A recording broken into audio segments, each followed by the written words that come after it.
You are listening to Marked by the Baker, written by D.N. Leo, narrated by Jessica Lee.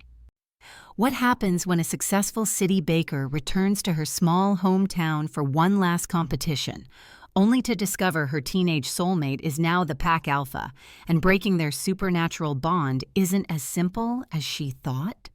Melanie left Millhaven 10 years ago with nothing but secrets and a shattered heart. Now she's back with her Harvard MBA guinea pig consultant, Sir Nugget, planning to win the Golden Whisk baking competition and finally sever the mate mark that's kept her tied to a past she can't forget. There's just one problem. Caspian Mackenzie isn't the heartbroken boy she left behind. He's the town's alpha now, gorgeous and powerful and still devastatingly off limits. And he's not exactly thrilled to see the woman who disappeared without explanation. This is an original story written on demand for you, created specifically for this channel's audience who requested paranormal romances with unique twists, genuine emotion, and talking animals that steal every scene. Want your story idea next? Comment below. DN Leo reads every comment, and your engagement, whether liking, commenting, or sharing, is the only way to support this channel and keep these stories coming. Don't forget to like and subscribe. It helps other readers find their next favorite romance and lets us know what stories you want to hear next.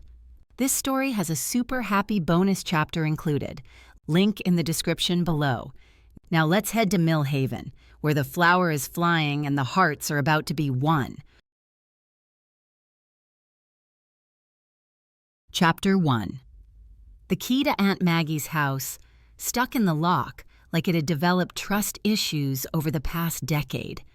Melanie rattled it, cursed at it, then finally threw her shoulder against the warped front door with enough force to send her stumbling into a cloud of dust that had apparently been waiting just for this moment. Achoo! Sir Nugget's indignant sneeze echoed from his travel carrier. Achoo, achoo, this is clearly a hostile work environment. Where's OSHA when you need them? Welcome home to me too, Melanie muttered, setting the carrier down and surveying the disaster that was apparently now hers. Rosewood Manor, because Aunt Maggie had always been dramatic about everything, looked like it had been decorated by someone who collected both Victorian doilies and mild depression. Faded floral wallpaper peeled in artistic strips, and every surface wore a layer of dust thick enough to plant crops in.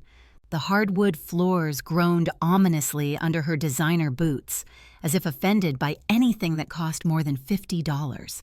Achoo, I'm conducting an immediate environmental assessment, Sir Nugget announced as she opened his carrier.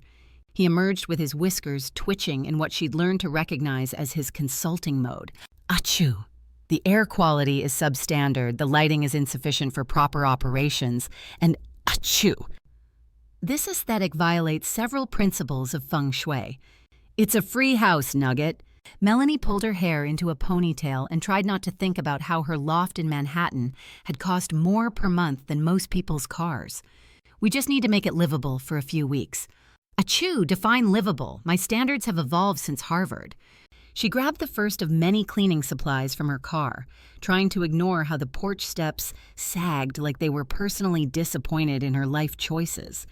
The mountains surrounding Millhaven looked exactly the same, all that endless green pressing in from every direction, making her feel small and trapped and homesick all at once.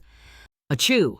So let's talk strategy, Sir Nugget said, perching on a dust-covered armchair and immediately regretting it. Achoo!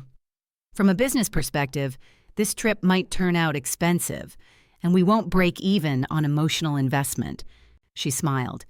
Emma told me you'd mention your Harvard MBA more than 250 times on this trip. I'm offering my services for free because you're Emma's best friend. She laughed. No, you're following my croissants because you can't handle living without them for 2 weeks. Well, there's that, but I genuinely want what's best for you. Emma wants you to be happy. You can only be happy when you marry Bradley, and right now you can't because you marked someone here when you were horny teenagers. I added the horny bit for context.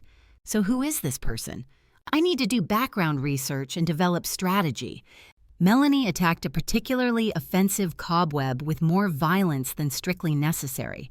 No strategy needed, I just tell him, we part amicably. I haven't been involved in pack matters for so long, haven't seen him since I left. I can't think of any reason he'd object. The mark prevents him from moving on with his chosen mate, same as it does me. He'll be incentivized to agree. Achoo, how long since you've seen this person of interest? A decade? What's his name? I told you, no strategy needed, Nugs. So you'll just waltz back after all these years and sandwich the news between small talk? Wow, you look great in those pants. By the way, I'm here to undo our mark. Hope we haven't spiritually bonded yet. Love your hair. Achoo. What do you suggest? A presentation. I could do PowerPoint slides comparing the pros and cons of living with a spiritual mark you made when you were basically a monkey. Despite everything, Melanie snorted. I'm not presenting our breakup like a quarterly earnings report. Achoo, why not? I've seen your quarterly reports. Very persuasive. Minimal emotional variables. She moved to the kitchen, hoping it wouldn't be a complete disaster. The swinging door protested with a rusty squeal, but what waited inside made her catch her breath. Unlike the rest of the house, the kitchen felt preserved. Aunt Maggie's ancient gas range still dominated one wall, its cast iron burners gleaming like someone had been caring for them. The butcher block counters showed decades of knife marks and flour stains, but they were solid, real, built to last forever. Melanie ran her hands over the marble pastry board built into the island. Aunt Maggie always said this kitchen had good bones. Achoo! Speaking of bones, shouldn't we discuss the backbone of our approach? Walking up to him and demanding, please release me from supernatural obligations so I can marry my backup fiancé? Very direct. Bradley is not my backup fiancé. Achoo, right, he's your primary fiancé who doesn't make your jewelry glow. Melanie's hand moved automatically to the chain around her neck, where half of a silver pendant rested against her skin. It had been cool and lifeless for months now, ever since she'd gotten engaged to Bradley. Achoo, what about interpretive dance? I could choreograph something moving about urban professional advancement. Nugget. Achoo, or we could stage a fake emergency. I could pretend to choke. You perform heroic guinea pig CPR. He'd be so impressed by your life-saving skills that he'd immediately agree to, you're not pretending to choke. Achoo, fine. But I'm keeping interpretive dance about emotional freedom as backup. She pulled flour from one of the boxes she'd shipped ahead, thinking she might as well test the oven while she cleaned. Baking always helped her think, and she had a lot to think about, like how she was going to face the man who'd held her heart since she was 16, look him in the eye, and ask him to let her go forever. The flour canister slipped. 20 pounds of organic, stone-ground, premium baking flour exploded across the kitchen like a culinary snow globe.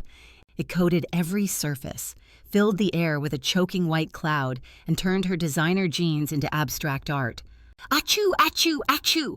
Sir Nugget's sneezes came in rapid-fire succession. Achoo! This is a workplace disaster. I'm filing a complaint with someone. Melanie tried to wave the flour cloud away from her face and only succeeded in creating more chaos. The fine powder got in her eyes, turning everything into a stinging, watery blur. She stumbled toward where she thought the sink might be, hands outstretched, blinking furiously. Achoo, left. No, your other left. Achoo, no, that's the stove. Don't touch the... A knock at the front door echoed through the house. Perfect, Melanie muttered, still blind, still covered in flour, still trying to navigate toward water. Just perfect. Achoo, I'll handle this, Sir Nugget announced. Achoo, state your business. This is a disaster zone. The front door opened. Apparently the lock had given up entirely, and footsteps moved through the house. Heavy boots on hardwood, confident and familiar in a way that made every cell in Melanie's body snap to attention. Hello? The voice was deeper than she remembered, rougher around the edges, but unmistakably him. Everything all right in here? Caspian. Her heart forgot how to beat properly. The pendant at her throat warmed against her skin. a sensation she hadn't felt in years. "Achoo! We're experiencing technical difficulties," Sir Nugget called out. "Achoo! Please maintain safe distance from the contamination zone." "Contamination zone?" Amusement colored Caspian's voice as his footsteps approached the kitchen. "What kind of contamination are we talking about?" "Achoo! Flour-based disaster, possibly fatal to those with respiratory sensitivities." The kitchen door swung open, and even through her flour-induced blindness, Melanie felt the exact moment Caspian saw her. The air in the room shifted, charged with something electric and dangerous and inevitable. She'd forgotten how he said her name, like it was something precious, something worth saving. "Hi, Cass." She tried to sound casual, sophisticated, like the successful city woman she'd become. Instead, she sounded like someone who'd just dumped 20 pounds of flour on herself. "I was just cleaning." "I can see that." His voice moved closer. "Are you hurt?" "Just blind. Temporarily. The flour got in my—" She gestured vaguely at her face and immediately regretted it as more flour rained down. "Achoo! She requires immediate ocular irrigation," Sir Nugget announced. "Achoo, but I must warn you. I'm allergic to deep water sources ever since the Great Fish Tank incident of last Tuesday." "The Great Fish Tank incident?" Caspian asked. "Achoo! A tragic tale of mistaken fish food containers and emergency aquatic rescue procedures. I'm still processing the trauma." Warm hands touched Melanie's shoulders, and every nerve ending she possessed lit up like Christmas morning. "Easy. Let me help you to the sink." "I can manage," she started to say, but her feet tangled in something, probably her own dignity, and she would have fallen if those same strong hands hadn't steadied her. "Sure you can." The gentleness in his voice was almost her undoing. "Just like that time you climbed the old oak behind the school and got stuck 20 feet up. I wasn't stuck, I was strategically positioned. For 3 hours. It was a complex situation." His laugh was exactly the same, warm and rich and completely unfair. He guided her carefully across the kitchen, one hand on her elbow, the other hovering near her back in case she stumbled again. She caught his scent, pine and leather and something wild that made her wolf consciousness stir for the first time in years. "Achoo! Careful with the merchandise," Sir Nugget called out. "Achoo! She's a highly trained professional with very important urban commitments." "Urban commitments?" Caspian asked as he turned on the tap and tested the water temperature. "Achoo! She's practically metropolitan royalty. Engaged to a man with 3 names and stock options." Melanie wanted to disappear into the flour-covered floor. "Nugget, please stop talking." "Achoo! I'm providing crucial background information. It's called context." "Here." Caspian's voice was closer now, right beside her ear. "Lean forward over the sink." She should have protested, should have insisted she could handle this herself. Instead, she let him guide her head down, let him cup water in his hands and pour it gently over her closed eyes. His fingers were careful, patient, working the flour away from her lashes with the same tenderness he'd once used to bandage her scraped knees. "Better?" he asked softly. She blinked, and the world came back into focus. The first thing she saw was the sink, then her flour-covered hands gripping the edge of the counter. The second thing she saw when she finally worked up the courage to turn around was Caspian. And he'd always been handsome in that easy, small-town way that made hearts flutter. But the man standing in her aunt's kitchen was something else entirely. Broader through the shoulders, with new lines around his eyes that spoke of responsibility and hard decisions. His dark hair was shorter now, more controlled, and when he looked at her, there was an authority there that hadn't existed when they were kids. He looked like an alpha. He looked like a leader. He looked like everything she'd walked away from and every single thing she still wanted. "Hi," she said stupidly, because apparently years of education couldn't compete with the sight of Caspian Mackenzie in her kitchen. "Hi yourself." His eyes traced over her flour-covered form, and she caught the tiniest quirk at the corner of his mouth. "You always did know how to make an entrance." "Achoo, this is hardly an entrance." Caspian's gaze shifted to Sir Nugget, who was perched on the counter looking like a disgruntled dust bunny. "And you are?" "Achoo!" Finally, someone who recognizes proper introductions. "Sir Nugget. I have an MBA from Harvard. I'm here as Melanie's consultant." "Consultant on what?" "PR and strategic communication." "Are you opening a new business in town, Mel?" Caspian's attention returned to Melanie, and she felt the weight of it like a physical thing. "Yes, no, I'm here on business. Personal business, if that makes sense." "Anything to do with baking? Your family's legendary in Millhaven. People still hang certificates and trophies for winning the Golden Whisk competitions. Mrs. Henderson runs it now. Not as grand as when your grandparents ran it, but it's still the town's major event." She smiled. The memories of those happy days were still sweet in her mind.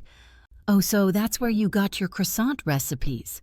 "Family 3-generation secrets," Sir Nugget said. "Achoo, you should trademark that, Melanie." "Mrs. Henderson still lives next door?" Melanie asked. "She still lives next door, still makes the best apple pie in 3 counties, and still keeps track of everyone's business like it's her personal responsibility. In fact, she called me asking me to check on the manor because she heard noise." "Some things never change." "No." His voice was quieter now, more serious. "Some things don't." The silence stretched between them, heavy with everything they weren't saying. "Achoo! Not to interrupt this meaningful reunion," Sir Nugget said. "Achoo! But shouldn't we address the environmental hazard situation? I'm developing respiratory complications." Caspian smiled, and it was devastating. "Right, you probably want to get cleaned up, and I should let you settle in." "Right, yes, settling in," she was babbling now, but couldn't seem to stop. "Just here for a few weeks. For the competition. The Golden Whisk competition." Something flickered across his expression too quickly for her to read. "You're entering the Golden Whisk?"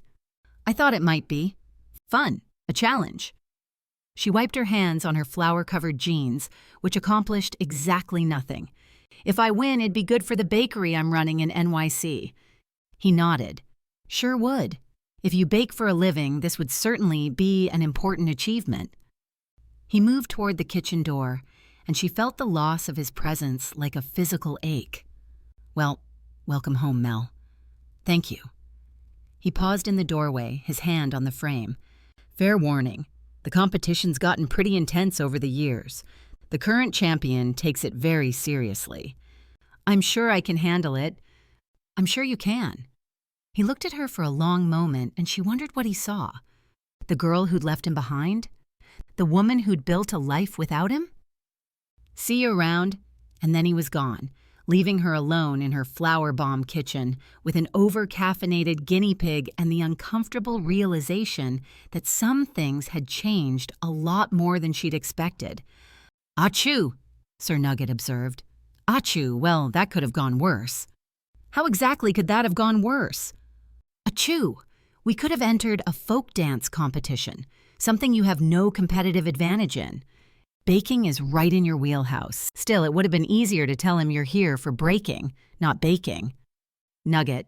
"Achoo, right, focusing on the positive. He seems substantial, very alpha-like, good bone structure, excellent crisis management skills." Melanie looked around at the disaster zone that was now her kitchen and wondered what the hell she'd gotten herself into. "This is going to be harder than I thought." "Achoo, obviously. Which is why you need proper strategic consultation." Sir Nugget sneezed again and fixed her with his most serious expression.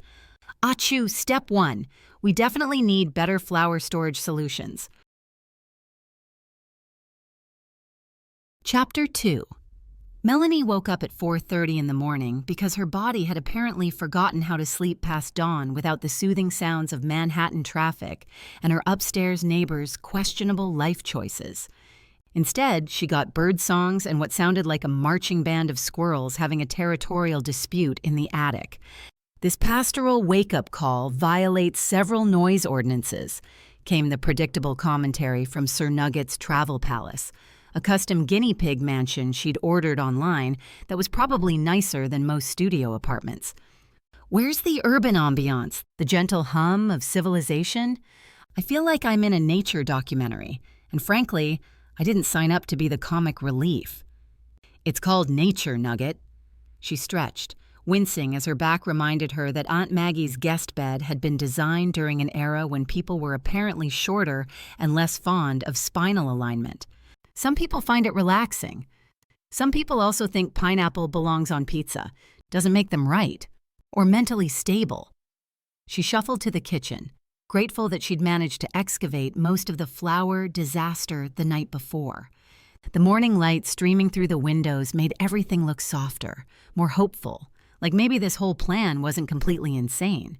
"Speaking of plans," Sir Nugget said, emerging from his palace wearing what appeared to be a tiny bathrobe she definitely hadn't packed for him. "Shouldn't we discuss our competition strategy? I've been conducting preliminary market research. Also, where did you get this bathrobe? It's surprisingly comfortable." "I didn't get you a bathrobe." "Interesting. Well, someone did. Moving on, I may have accessed the local internet last night. Very informative. Did you know the Golden Whisk competition has a waiting list? And judges? And actual stakes?" Melanie paused in the middle of measuring coffee grounds. "What do you mean, stakes?" "Well, apparently the winner gets featured in some fancy food magazine, plus prize money, plus," and this is the interesting part, "the unofficial title of Best Baker in the Valley."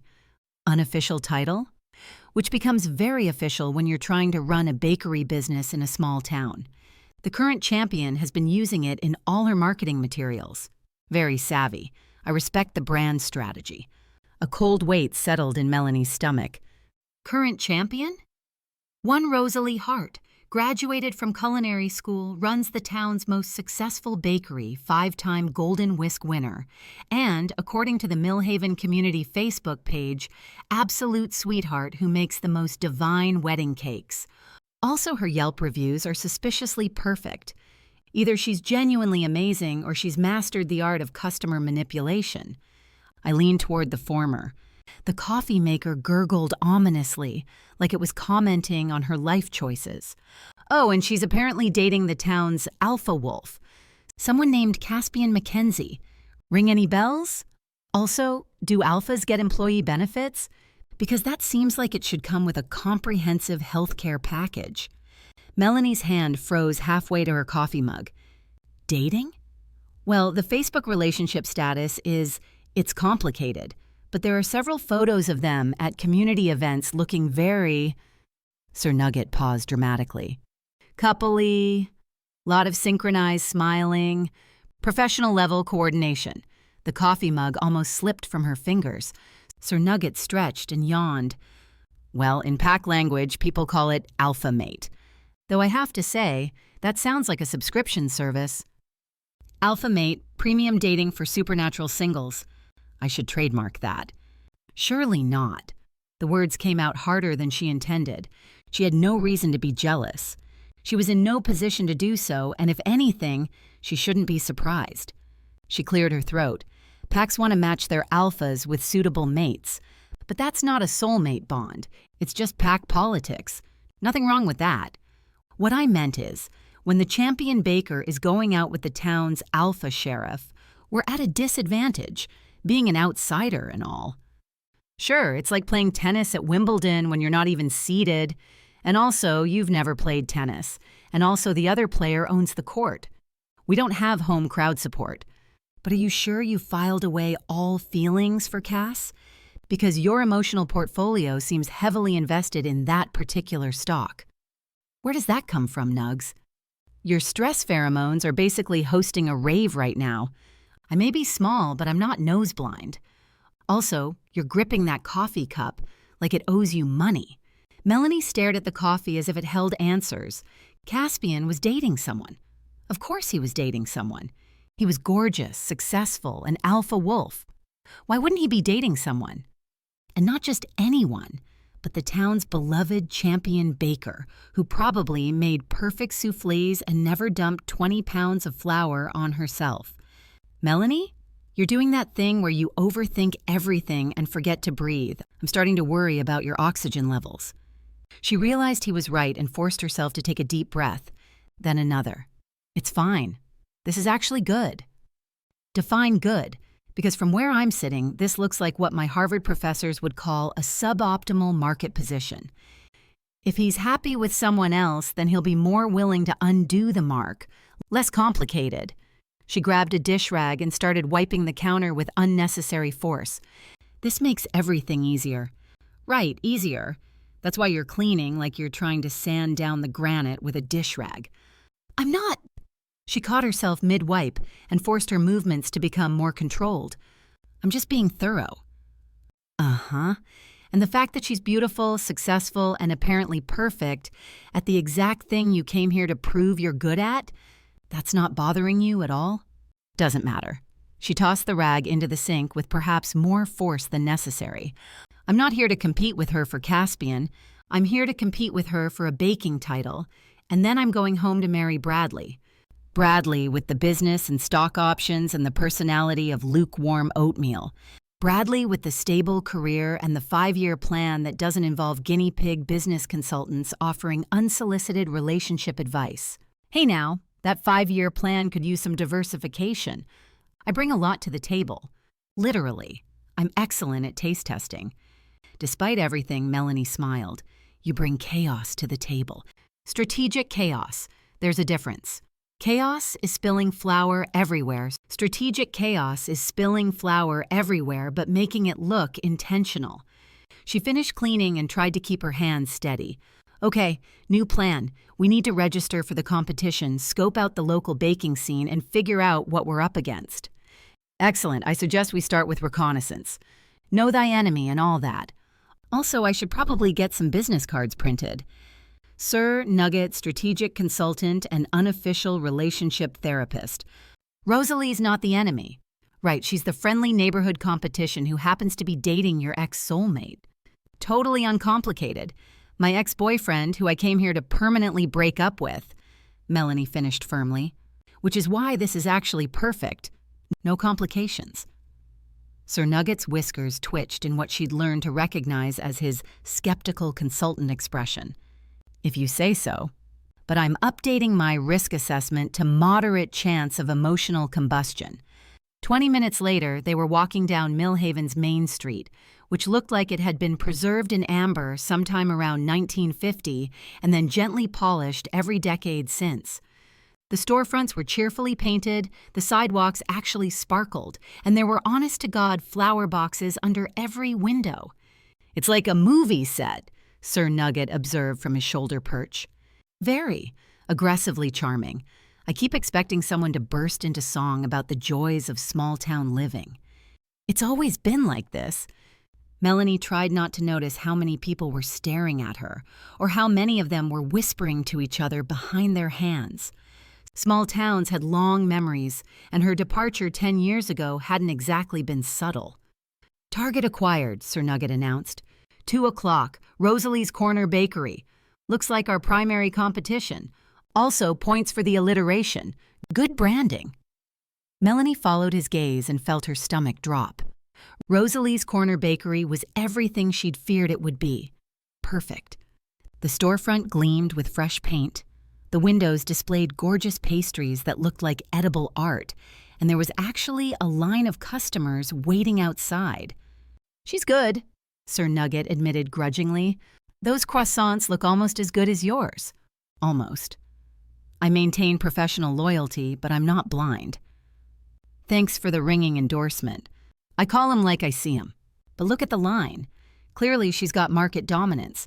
We need to study her techniques. This is like corporate espionage, but with pastries. Before Melanie could protest, Sir Nugget had somehow maneuvered her toward the bakery. The closer they got, the more intimidated she felt. Everything about the place screamed professional competence and community love. There were photos on the walls of Rosalie with various townspeople, certificates of achievement, and what looked like thank you cards from satisfied customers. Next, called a cheerful voice from behind the counter. Melanie looked up and found herself face to face with the competition. Rosalie was lovely. There was no other word for it. Petite and graceful, with laugh lines around her eyes and flour dusting her apron like it belonged there. Her dark hair was pulled back in a practical bun that somehow managed to look effortlessly elegant, and when she smiled, it was warm and genuine and completely devastating. "Oh my goodness, you must be Melanie!"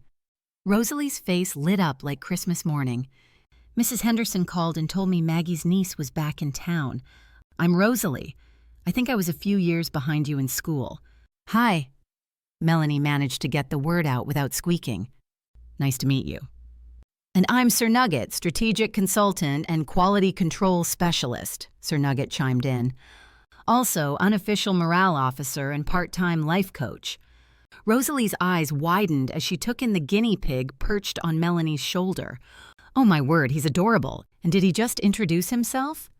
"I prefer distinguished professional with advanced degrees, but adorable works too. I'm not picky about titles as long as they're respectful." Rosalie laughed, and it was the kind of laugh that made you want to be her friend immediately. "I love him already. Are you settling in all right at Rosewood Manor? I know that old place can be a bit overwhelming." "It's fine. Just needs some work." Melanie glanced around the bakery, trying not to feel completely outclassed.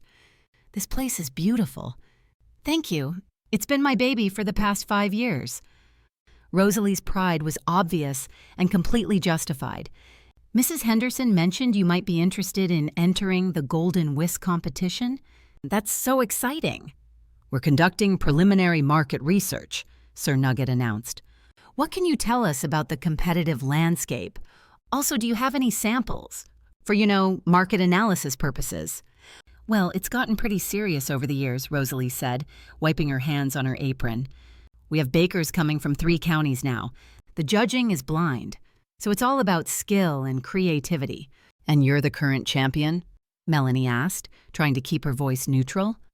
Rosalie's cheeks flushed slightly. "For the past 5 years, yes. But honestly, I'd love some real competition. It's been getting a little predictable." "Predictable how?" "Well, when you know all the other bakers' techniques, and they know yours, it becomes more about who has the better day than who has the better skills." Rosalie leaned forward conspiratorially. "Between you and me, I've been hoping someone new would shake things up." The bell above the door chimed, and Melanie's entire nervous system went on high alert before she even turned around. She knew that presence, knew the way the air shifted when he entered a room. "Hey, Rose." Caspian's voice was warm, affectionate, and like a knife to Melanie's chest. "Thought I'd grab some of those blueberry muffins for the office." "Coming right up." Rosalie's smile brightened even further, if that was possible. "Cass, have you met Melanie? She's back in town and thinking about entering the competition." Caspian's gaze met Melanie's, and for a moment the bakery faded away.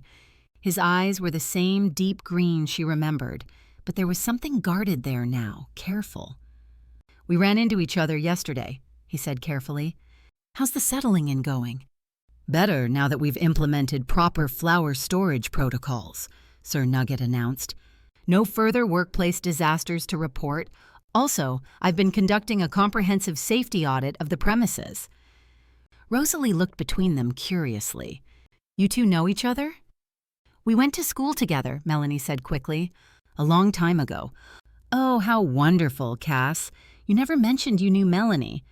Something flickered across Caspian's expression too quickly for Melanie to read. "It was a long time ago," he echoed. "Different lives." The words hit harder than they should have. Different lives, like what they'd had meant nothing, like she was just some girl he'd known in passing. "So, about this competition," Sir Nugget said, apparently sensing the tension and deciding to deploy his diplomatic skills. "What are the entry requirements? Do we need references? A portfolio? A PowerPoint presentation about our baking philosophy?" "Oh, it's simple." Rosalie grabbed a flyer from behind the counter. "Registration is this Friday. Competition starts the following week. 4 rounds over 2 weeks, with elimination each round until we get to the final 2. And the final 2 compete for the Golden Whisk," Caspian added, accepting a bag of muffins from Rosalie. His fingers brushed hers as he took it, and Melanie felt something ugly and unfamiliar twist in her chest. "Exactly. Should be fun." Rosalie beamed at Melanie. "I hope you decide to enter. It would be nice to have some real talent in the mix." "Oh, she'll enter," Sir Nugget said confidently. Melanie's croissants are legendary. 3-generation family secret. Also, I've taste tested them extensively. Very thorough quality control process. Really? Rosalie's eyes lit up with genuine interest. I'd love to try them sometime. I'm always looking to learn new techniques. Caspian was watching this exchange with an expression Melanie couldn't quite read. Rose is being modest. She's won every major baking competition in the region. Cass, stop. Rosalie playfully swatted at him. You're going to scare her off. The casual intimacy of the gesture hit Melanie like a physical blow. They were comfortable together, easy in the way that spoke of time spent and affection earned. This wasn't some casual dating situation. This was a relationship. Well, we should probably get going, Sir Nugget announced, apparently reading the room better than expected. Lots of strategic planning to do. Also, I need to update my competitive analysis spreadsheet. Of course, it was so nice meeting you both. Rosalie's warmth was genuine, which somehow made everything worse. Good luck with the competition if you decide to enter. Thanks, Melanie managed. Nice meeting you too. She turned to leave and found Caspian blocking her path. Mel, can I talk to you for a second? Her heart jumped into her throat. Sure. He glanced at Rosalie, who was already helping the next customer, then guided Melanie toward a quieter corner of the bakery. I'll just wait here, Sir Nugget announced, conducting quality control on the ambient bakery aromas. Very important olfactory research. Are you sure about this? Caspian asked quietly. The competition? Why wouldn't I be sure? Because this isn't New York, this is Mill Haven, and people here take the golden whisk seriously. Rose has been training for this all year. Something in his tone made her bristle. And you don't think I can handle it? I think you've been gone for 10 years, and you might not understand what you're walking into. I understand perfectly. She kept her voice low, but steel crept into it anyway. I understand that I'm a professional baker with a successful business, and this is just another competition. Is it? His green eyes searched her face. Just another competition? For a moment, she almost told him the truth. Almost explained about the mark, about Bradley, about the real reason she was here. But then she caught sight of Rosalie laughing with a customer, beautiful and beloved and everything Melanie had never been in this town. Yes, she said firmly, just another competition. Something shifted in his expression, disappointment maybe, or relief. All right then, good luck. He started to walk away, then paused. Fair warning, though. Rose doesn't lose gracefully. She's competitive as hell under all that sweetness. So am I. He smiled, but it didn't reach his eyes. Yeah, I remember. And then he was gone, leaving Melanie standing in the perfect bakery belonging to the perfect woman who was dating the man who used to be hers. So, Sir Nugget said as they walked back toward Rosewood Manor, that was educational, also mildly traumatic. I may need therapy after witnessing that level of unresolved romantic tension. Don't. I'm just saying, our competitive analysis reveals some interesting market dynamics. Also, I think I saw actual sparks fly when you two looked at each other. Should I be concerned about fire safety? Nugget.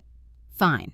But for the record, I'm updating our strategy from win baking competition to win baking competition while navigating complex emotional minefield without causing collateral damage. Much more challenging. Melanie looked down at the competition flyer in her hands. Registration Friday, 4 rounds, elimination style. She was definitely entering this competition, and she was definitely going to win, even if it killed her.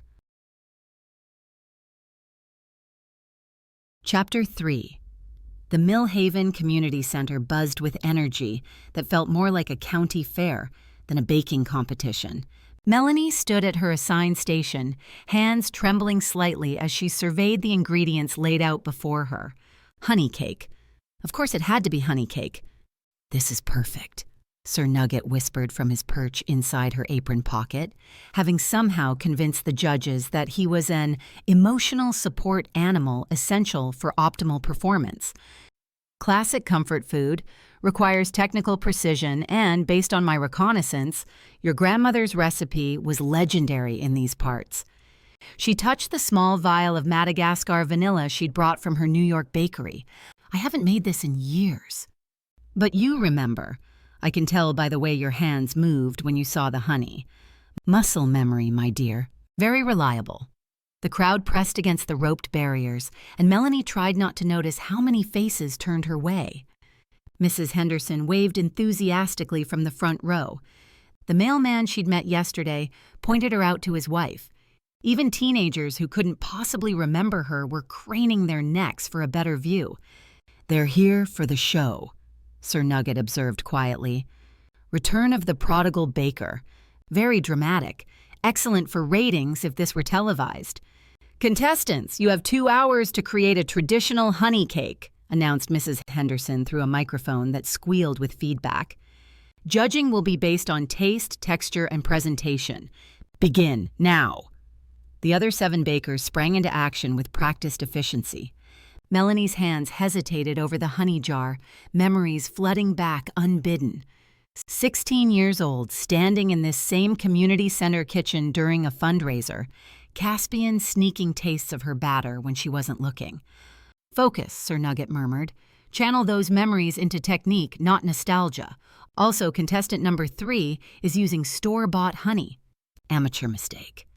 She began measuring ingredients, letting the familiar rhythm steady her nerves. Flour, sugar, honey, warming gently on the stove.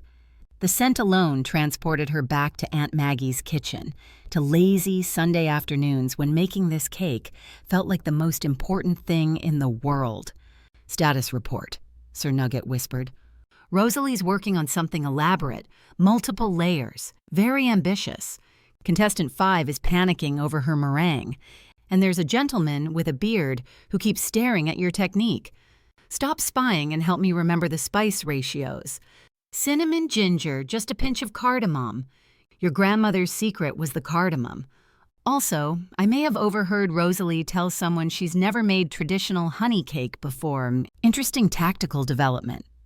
Melanie's confidence grew as she worked. This cake lived in her bones, in the way she could tell the batter's consistency was perfect just by how it fell from the spoon.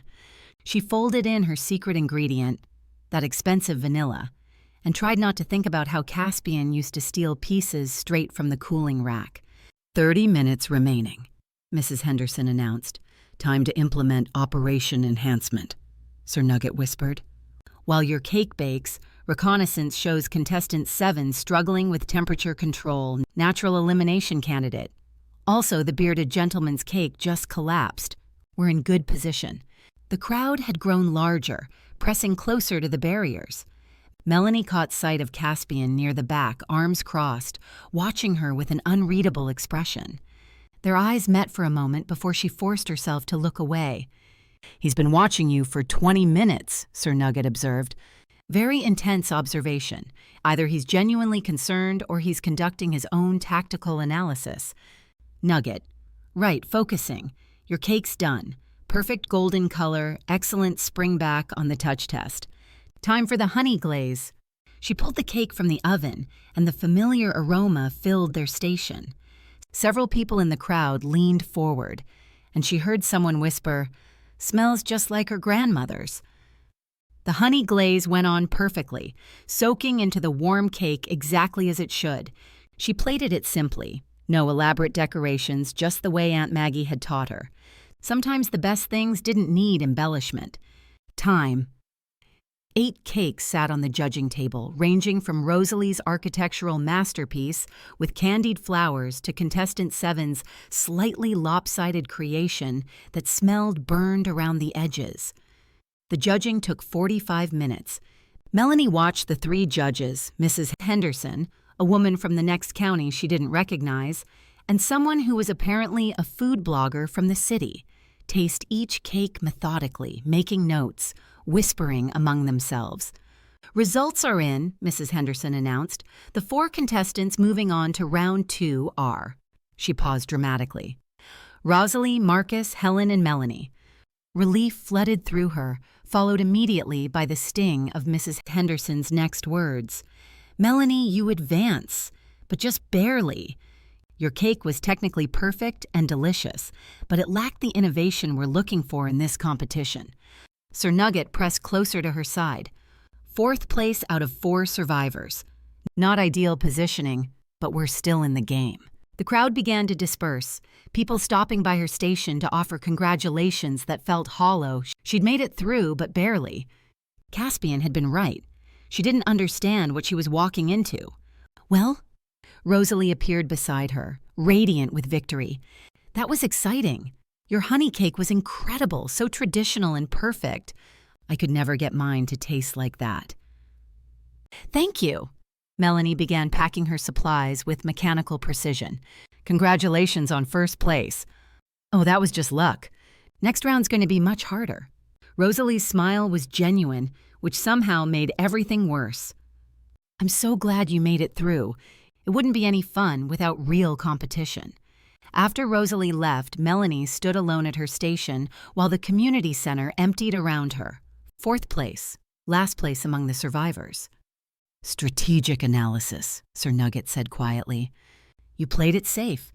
Classic execution of a classic recipe. But everyone else took risks, and the judges rewarded innovation over tradition." "I know. Next round, we adapt.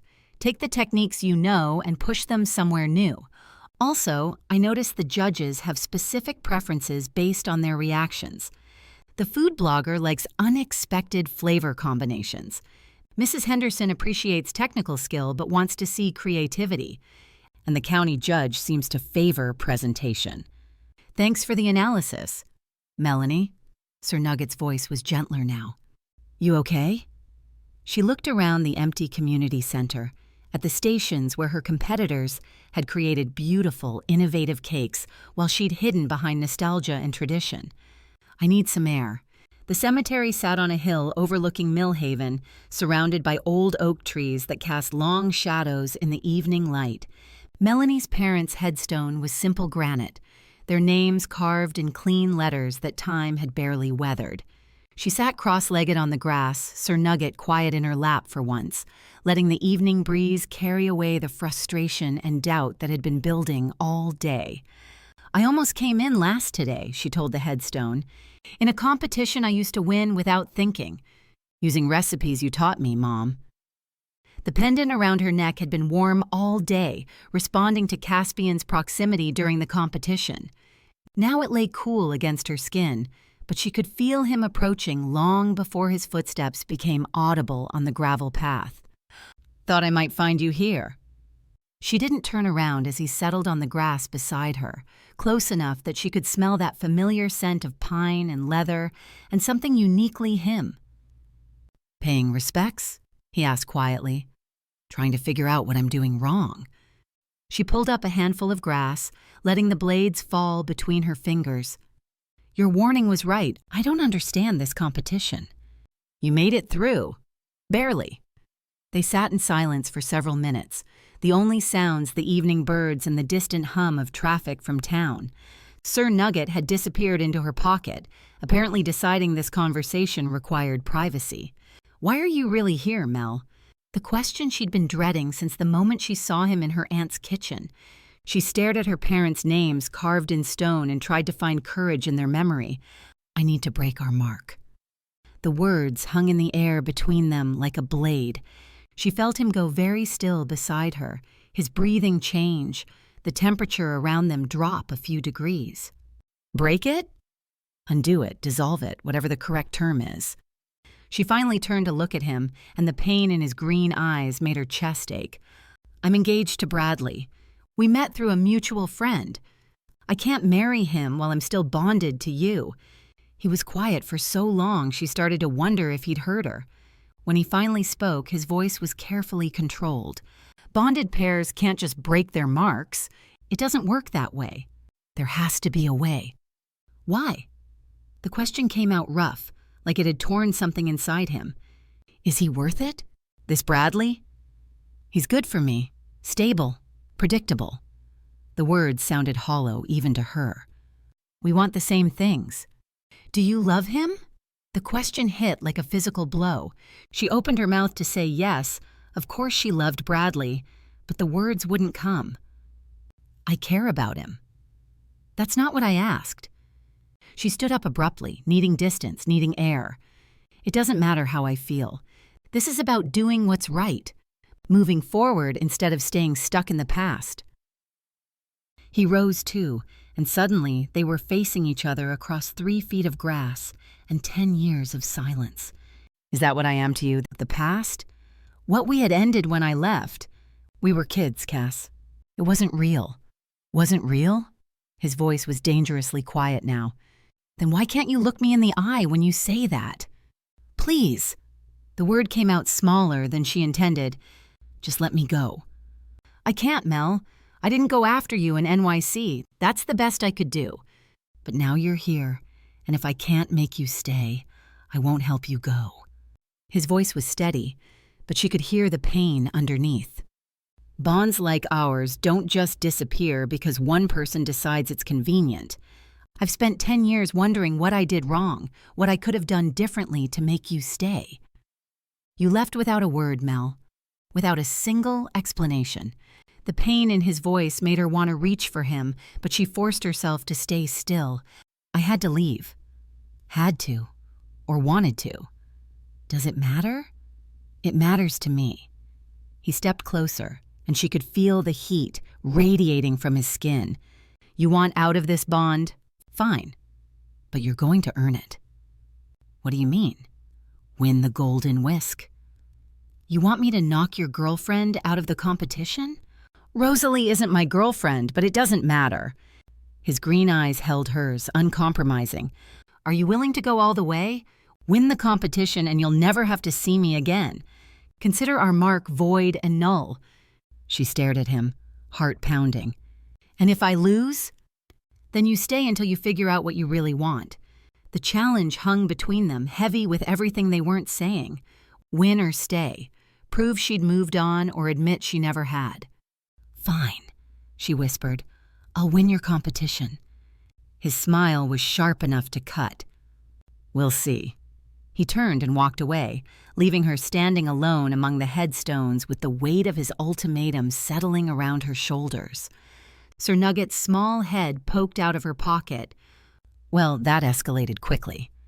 Melanie sank back down onto the grass, her legs suddenly unable to hold her weight. Win the competition or stay trapped in this town, tied to a man she'd walked away from for reasons she could never explain. Nugget? Yes? I think we're going to need a much better strategy. Considerably better. Also, possibly some emotional armor because that man is not playing games. She looked down at her parents' headstone, at the names of 2 people who'd loved each other completely and simply, without all the complications she'd managed to create. We're going to win this thing. The competition or the larger emotional war? Both. The pendant around her neck pulsed once, warm against her skin as if responding to her determination. Or maybe to the fact that despite everything, despite 10 years and Bradley and all her carefully constructed reasons, some part of her didn't want the bond broken at all. Chapter 4. French macarons, Mrs. Henderson announced through the microphone, and Melanie's stomach dropped like a stone. You have 90 minutes to create a tower of at least 24 macarons with 3 different flavors and complementary fillings. We're doomed, Sir Nugget whispered from his hiding spot in her apron pocket. Macarons are notoriously temperamental. 1 degree too hot, 1 second too long in the oven, 1 grain of humidity in the air. Not helping Nugget. Around her, the other 3 contestants sprang into action with confidence that made her chest tight. Rosalie was already sketching what looked like an elaborate architectural plan. Marcus, the bearded baker who'd made it through round 1, began measuring almond flour with the precision of a chemist. Helen, a middle-aged woman from the next county, started 3 different batches of buttercream like she did this every Tuesday. Melanie stared at the ingredients in front of her like they were written in a foreign language. She'd made macarons exactly twice in her life, both times in culinary school, both times disasters that had earned her the nickname Macaron Massacre Mel from her classmates. Strategic assessment, Sir Nugget murmured. We need a miracle. Or sabotage. I'm leaning toward sabotage. We're not sabotaging anyone. Speak for yourself. I have a reputation to maintain. She forced herself to start moving, measuring almond flour and powdered sugar for the first batch, lavender macarons, something different enough to stand out if she could pull it off. The food blogger judge had mentioned liking unexpected flavors. 20 minutes in, her first batch came out of the oven looking like tiny volcanic explosions. No feet, cracked tops, colors that resembled something medical rather than edible. Disaster level catastrophic, Sir Nugget observed. But look at the bright side. At least they're consistently terrible. Time management crisis, she muttered, scraping the failed batch into the trash. I need at least 3 more batches, and I've already wasted— Don't panic, Sir Nugget interrupted. Panic leads to poor decision-making. Also, I may have a contingency plan developing. She started her second batch, lemon this time, playing it safer. But her hands were shaking now, and she overmixed the batter, deflating the delicate structure that made macarons work. Across the kitchen, Rosalie's first tower was already taking shape, perfect shell after perfect shell in gradient shades of pink and gold. Marcus had 3 flavors cooling on racks, each batch more professional than anything Melanie had ever produced. 45 minutes remaining, Mrs. Henderson announced. We're not going to make it, Melanie whispered. That's where you're wrong, Sir Nugget said, his voice taking on the tone she'd learned meant trouble. I've been observing the security setup, and I may have identified a tactical opportunity. What kind of opportunity? But Sir Nugget was already gone, slipping out of her pocket with the stealth of a tiny ninja. She watched in horror as he scurried across the floor toward the corner where a young security guard stood looking bored out of his mind. She couldn't hear the conversation, but she saw Sir Nugget rear up on his hind legs, whiskers twitching in what looked like urgent communication. The security guard glanced around, then knelt down as if listening intently to whatever Sir Nugget was telling him. 28 minutes remaining. Her third batch was in the oven, and she was frantically whipping buttercream for fillings when the chaos started. The large fan that had been set up to keep the community center cool suddenly tilted, as if someone had nudged its base. A massive gust of wind swept across the baking stations, sending flour flying in every direction like a blizzard in a grain silo. What the— Marcus tried to shield his macaron tower as flour coated his perfectly piped shells. Helen shrieked as her mixing bowl caught a direct hit, flour coating her chocolate ganache in a thick white layer. "Turn it off!" someone shouted, but the security guard seemed to be struggling with the fan's controls, fumbling with buttons as more flour continued to fly. Through the chaos, Melanie noticed something odd. The flour storm seemed to be avoiding her station entirely, as if the wind was somehow being directed away from her workspace. And was that Sir Nugget she glimpsed, crouched behind Helen's mixing bowls? The security guard finally got the fan under control, but not before Helen's chocolate ganache had been completely contaminated and Marcus's tower had toppled over. Sorry, the guard called out. "Equipment malfunction, technical difficulties." Sir Nugget reappeared at Melanie's station, looking distinctly pleased with himself. "How are those macarons coming along? What did you just do?" I may have suggested to our friend in the uniform that the fan was a fire hazard positioned too close to the ovens. Very concerned citizen, that one. Also, I may have accidentally knocked into a few mixing bowls while conducting safety inspections. Nugget. Strategic repositioning of resources. Perfectly legitimate business practice. Her timer rang. Third batch was done. She pulled them out with trembling hands and nearly wept with relief. Perfect shells, delicate feet, smooth tops in a soft yellow that actually looked professional. 15 minutes. She had one batch of decent macarons and no time for more. Around her, her competitors were frantically trying to salvage their work.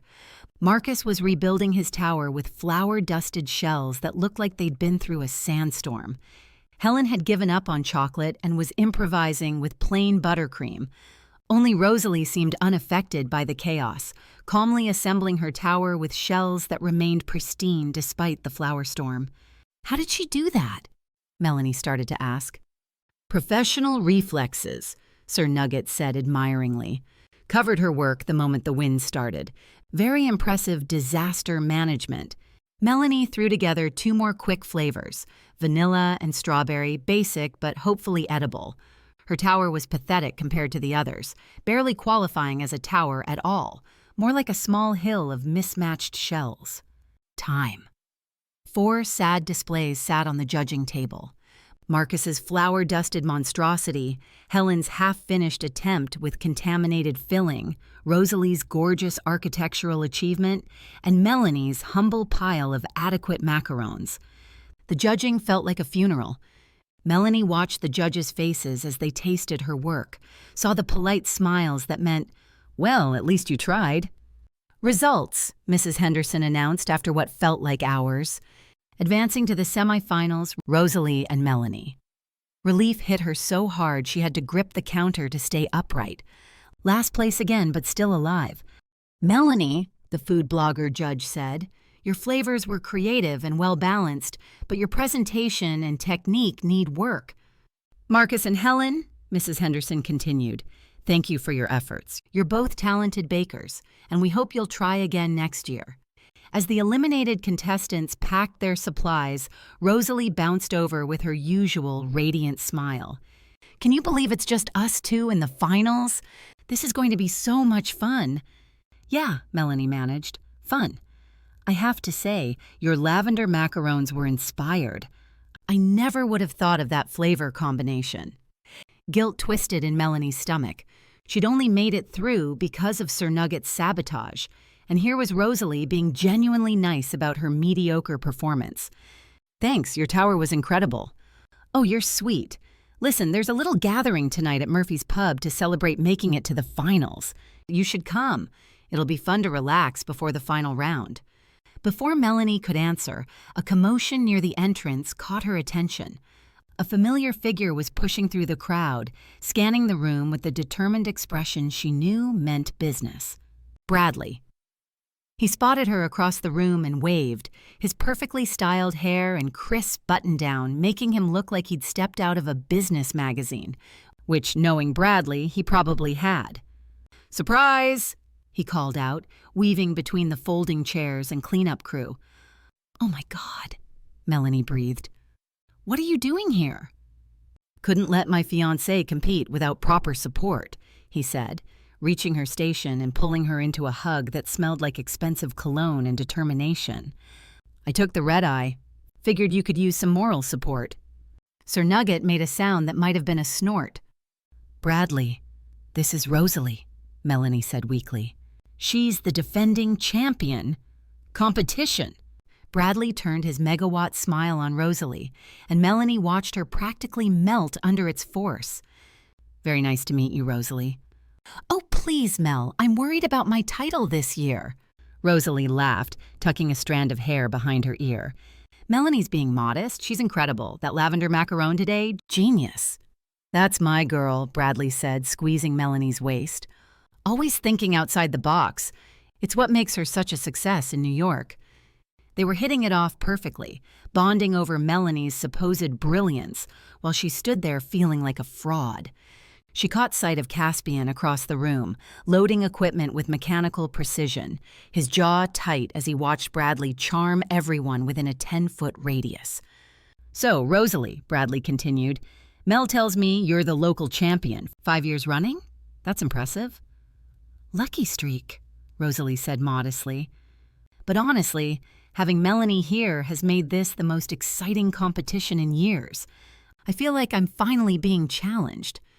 Well, may the best baker win, Bradley said with the confidence of someone who'd never doubted the outcome of anything in his life. Though between you and me, I think you're going to give my fiancée a run for her money. Bradley, Melanie started, but he was already moving on. Is that the famous community center kitchen I've heard so much about? Mel's told me all about learning to bake here as a kid. Mind if I take a look around? As Bradley launched into tour guide mode, asking Rosalie about local ingredients and traditional techniques, Melanie felt increasingly disconnected from the conversation. This was her life, her fiancé, her carefully planned future. But watching him here felt like watching a stranger perform a role in a play she'd never auditioned for. "You all right?" Sir Nugget whispered from her pocket. "Fine." That's the least convincing fine I've heard since my Harvard roommate claimed his business plan for selling snow to Eskimos was totally viable. Across the room, Caspian was still loading equipment, but his movements had taken on a sharp, angry quality that made her chest tight. Every few seconds, his gaze would flick toward Bradley and Rosalie, and his expression would darken further.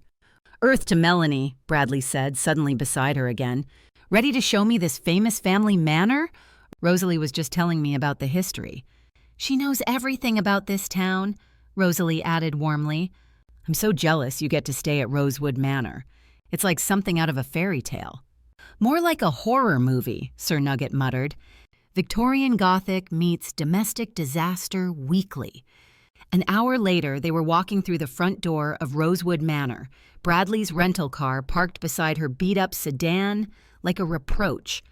He'd spent the entire drive complimenting Rosalie, asking about local business opportunities, and suggesting they all have dinner together tomorrow night. "This place has real potential," Bradley said, surveying the dusty living room with the eye of someone who saw investment opportunities everywhere. "With the right renovations, you could turn this into a boutique bed and breakfast. Capitalize on the small-town charm, maybe partner with that Rosalie's bakery. It's not for sale." Bradley chuckled.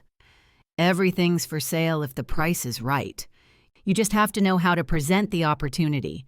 She watched him move through her aunt's house like he owned it, calculating square footage and renovation costs, and felt something cold settle in her stomach.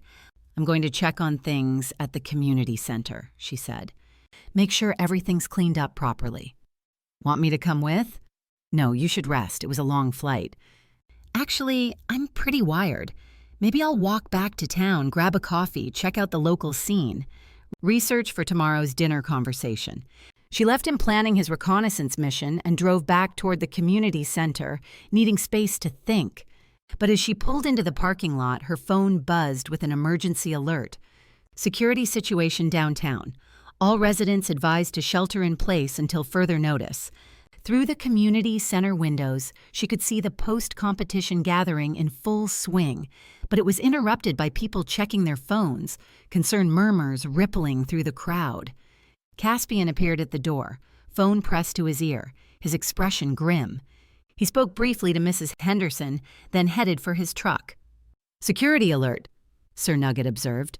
"Very convenient timing." "What do you mean?" "I mean your fiancé shows up, makes himself at home, and suddenly there's a mysterious emergency that requires the Alpha's immediate attention. Either this town has the worst timing in history, or someone's playing a very strategic game." She watched Caspian's truck disappear down the main road, red and blue lights flashing in the distance, and wondered what kind of situation would pull him away from a room full of his pack members. "We should go back to the house," she said to Nugget. "Agreed. Also, I may need to conduct some additional security research of my own tonight. Something about this whole situation feels off." They drove back to Rosewood Manor in silence, but when they pulled into the driveway, Bradley's rental car was gone. Inside, the house felt empty in a way that had nothing to do with its size. A note on the kitchen counter, written in Bradley's precise handwriting, "Went to explore. Don't wait up.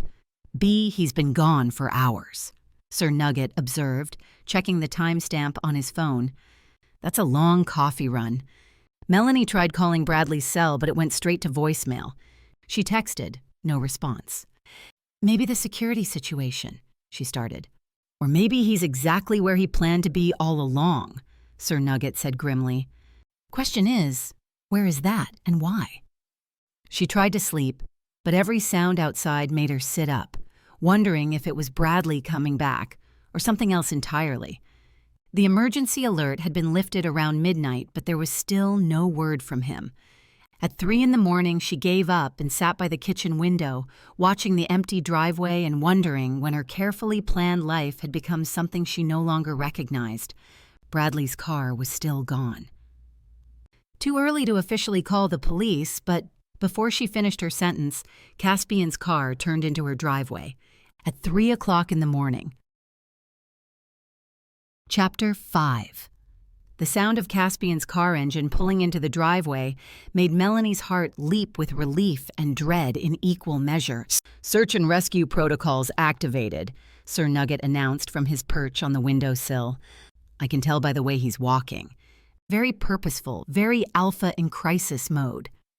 Caspian's knock was sharp, professional.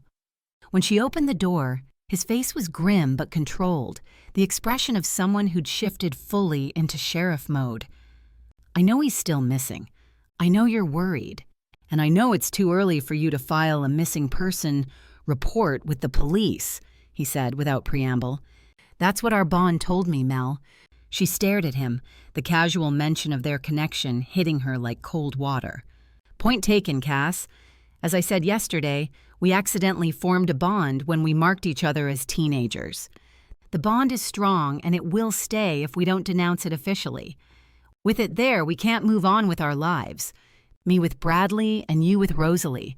But I appreciate you coming to me in my hour of need." He nodded, his green eyes scanning her face with an intensity that made her stomach flutter. "Let's say I'll do this as my sheriff duty. I've got teams assembling at the community center in 20 minutes. We'll start with the main hiking trails and work outward." "The police work at 3 in the morning?" "Not the police. My pack. We work for this community 24/7, no questions asked." His voice softened slightly. "Bradley isn't a member of this community. But you are. Always." The word always hung between them, like a promise she wasn't sure she deserved. "Thank you. You should stay here in case he comes back." "No." The word came out harder than she intended. "I'm coming with you." "Mel, he's here because of me. I'm not sitting around waiting. This isn't a discussion about blame. This is about safety protocols." "I know these woods better than most of your search team," she interrupted. "I grew up here, remember?" "I'm coming." Something shifted in his expression, a flicker of the boy who used to explore those same woods with her. "Fine, but you follow orders and stay with your assigned group." 20 minutes later, the community center parking lot looked like a small-town emergency response drill. Volunteers with coffee thermoses and determined expressions clustered around maps, while Caspian divided the terrain into search grids. Mrs. Henderson was coordinating a communications center from her ancient Honda Civic. Even teenagers she didn't recognize had shown up with flashlights and energy bars. And Rosalie turned up with a torch, blankets, picnic baskets full of food and medical supplies. "This is what small towns do," Sir Nugget observed from his secure pocket position. "Crisis brings out the communal spirit. Very anthropologically interesting."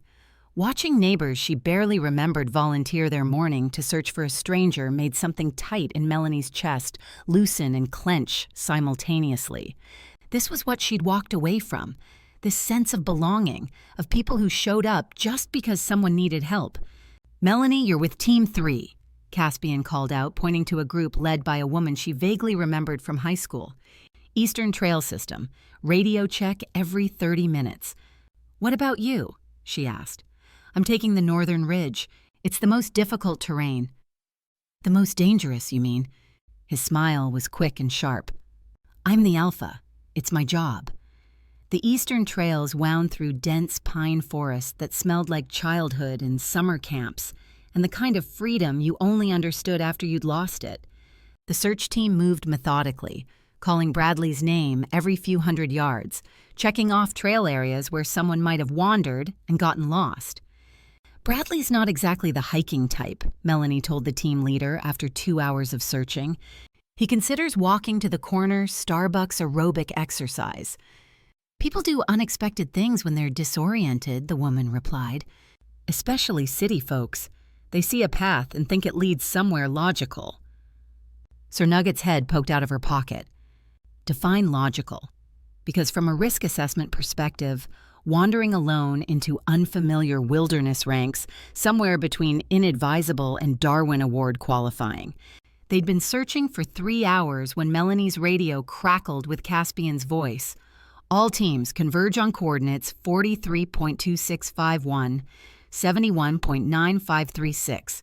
We've got something. The coordinates led to a rocky outcropping near the old quarry, where several teams were already gathering around what looked like a natural sinkhole, partially hidden by fallen branches.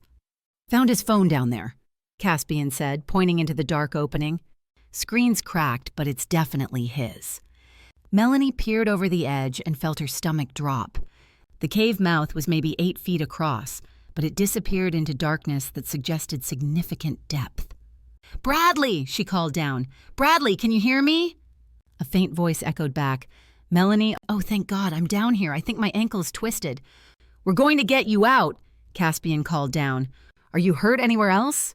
"Just the ankle, and some bruises. I've been down here all night." The rescue operation became a delicate dance of rope work and coordination. The cave was deeper than it had looked from above, nearly 20 feet down with irregular walls that made a straight descent impossible. "I'll go down first," Caspian announced, threading climbing harnesses. "Mel, you're my backup anchor." "I can handle it," she said. "It's not about capability. It's about weight distribution and—" He caught her expression. "Fine, but we do this my way." Working together to secure the rescue lines felt like muscle memory, their bodies falling into a rhythm they'd perfected as teenagers, exploring these same caves. But now there was an edge to it, a hyper-awareness of every point of contact, every brush of fingers as they checked knots and anchors. She tried to ignore the way Caspian's scent seemed stronger in the confined space, tried not to notice how their bond hummed with recognition every time he moved closer. But when she had to brace herself against his back to anchor the rope, the connection blazed to life like touching a live wire. "Steady," he murmured, and she wasn't sure if he was talking about the rope or her heartbeat. They'd gotten Bradley into a harness and were preparing to lift him when the sound of approaching vehicles made everyone freeze. "That's not one of ours," Caspian said grimly, reading something on his radio. "Nugs." She started talking but didn't feel a responding movement from Sir Nugget in her pocket. "Nugget, Sir Nugget!" Her voice pitched higher with panic. "Oh my God, did I drop him on the way down?" He's afraid of heights. Caspian shook his head. "I would have seen him dropping out from your pocket. He would have jumped out before we got down here." "Emma said Nugget has an acute sense of danger," Bradley called up from below. "So maybe he thinks it's more dangerous up there than it is down here." "Emma is our mutual friend." Caspian looked up toward the cave mouth, his expression darkening. "There's no way we can get up there fast enough, and the last thing we want is to dangle mid-rock while the attackers are at the upper end." "And cutting the rope," Melanie finished his sentence, dread settling in her stomach. Caspian spoke into his radio. "Blackstone Pack approaching. 3 vehicles heading this way fast. Everyone back to the trucks, now." His alpha authority cut through any argument, but they were too late. The sound of car doors slamming echoed through the forest and down into the cave. On top of the cave, Rosalie turned around and saw men stepping out of 3 cars. Around her were volunteers and elders, people with good hearts but not much fighting experience. Her heart sank. Caspian's pack was shrinking in numbers, and hence manpower. Strong wolves had left for other territories with more resources and opportunities. Only a few remained in this community, backed by sheer power of love, pride, and remarkably good baking skills. The men approaching looked like trouble in expensive jackets. The leader, a scarred man with silver threading his dark hair, surveyed the group of volunteers with obvious contempt. "Well, well," he said, his voice carrying easily across the clearing. "Look what we have here. A bunch of weekend warriors playing search and rescue." "You need to leave," Rosalie said, stepping forward despite her racing heart. "This is private property." The man laughed, a sound with no humor in it. "Private property? Sweetheart, everything around here is about to change ownership. Might want to get used to new management." Mrs. Henderson clutched her radio tighter. "I'm calling the police." "You do that," another man said, cracking his knuckles. "They'll find you eventually." Rosalie could shift and fight, but she wasn't much of a fighter and would likely end up just another casualty. The volunteers behind her were mostly human, elderly, or both. They needed help, not more bodies to protect. Caspian's voice echoed up from the cave, carrying the full weight of alpha authority. "If any of my people are hurt, I will chase every last member of the Blackstone Pack out of their territories." That's not a threat, it's a promise. The threat did carry weight, but the scarred leader just smiled. Big words from someone stuck in a hole. Maybe you should worry about your own situation first. The attackers moved closer, spreading out to surround the group of volunteers. Rosalie felt her wolf pressing at her consciousness, wanting to protect but knowing she was outmatched. That's when the sky erupted. Flying foxes, dozens of them, descended from the trees like leather-winged fury. They swarmed the Blackstone wolves with precision strikes that would have made a military strategist weep with envy. The leader disappeared under a cloud of wing-slapping, chattering chaos as a particularly large flying fox wrapped itself around his head like a furry blindfold. "What the hell?" one attacker started, then yelped as tiny claws raked across his eyes with surgical precision. "Get them off! Get them off!" another man shouted, spinning in circles as 3 flying foxes performed synchronized aerial attacks on his face and shoulders. Rosalie looked up and spotted Sir Nugget perched on a tree branch like a tiny general, his whiskers twitching as he apparently conducted the assault with military precision. "Flanking maneuver, ladies," he called out. "Target their peripheral vision. Remember your training." A particularly acrobatic flying fox executed what could only be described as a barrel roll before delivering a perfectly timed wing slap to a man's nose. "This is insane," the scarred leader yelled, trying to peel a flying fox off his jacket. "They're just bats." "Flying foxes, actually," Sir Nugget corrected from his command post. "Much larger. Also, significantly more vindictive when properly motivated." The attackers tried to fight back, but even if they shifted into wolf form, the flying foxes had the advantage of air superiority and apparent tactical coordination. Plus, the rocky terrain meant one wrong step could send someone tumbling off a cliff. "Retreat! Retreat!" the leader finally shouted, stumbling toward the cars while still trying to dislodge a flying fox that had taken a particular interest in his expensive haircut. The Blackstone Pack fled in complete disarray, their vehicles disappearing down the mountain road in clouds of dust and wounded pride. When quiet returned to the clearing, Caspian, Melanie, and Bradley emerged from the cave to find Rosalie holding Sir Nugget like a conquering hero. "He saved us all," she announced, beaming. "Nugget orchestrated the entire defense." The gathered volunteers broke into spontaneous applause, and Sir Nugget basked in the attention with the dignity of someone who just completed a successful hostile takeover. Thank you," he said graciously. "No autographs, please. But I'm available for strategic consulting on a freelance basis." As people began to head home, Mrs. Henderson made one final announcement. Nothing, and I mean nothing, is going to prevent this town from putting on the best baking competition we've ever had. More cheers erupted, and Melanie felt something warm settle in her chest at the sight of her community rallying together. When the crowd had mostly dispersed, Caspian approached Bradley with professional concern. "You said someone broke into Melanie's house?" he asked. Bradley nodded, wincing as he tested his ankle. "I heard noises after Melanie left. Went to investigate and saw someone running toward the woods. I followed them and, well, apparently there are more hidden caves around here than the tourist brochures mention." "This isn't random," Caspian said grimly. "Blackstone wants to claim more territory in small-town markets. They're probably trying to sabotage the baking event because none of their pack can actually bake." "Makes sense," Sir Nugget added. "Economic warfare through culinary intimidation. Very sophisticated strategy." Melanie drove home with Bradley in thoughtful silence, Sir Nugget riding shotgun and occasionally humming what sounded like victory songs. Later that evening, as Bradley soaked his ankle and she puttered around the kitchen making tea, Sir Nugget made a confession.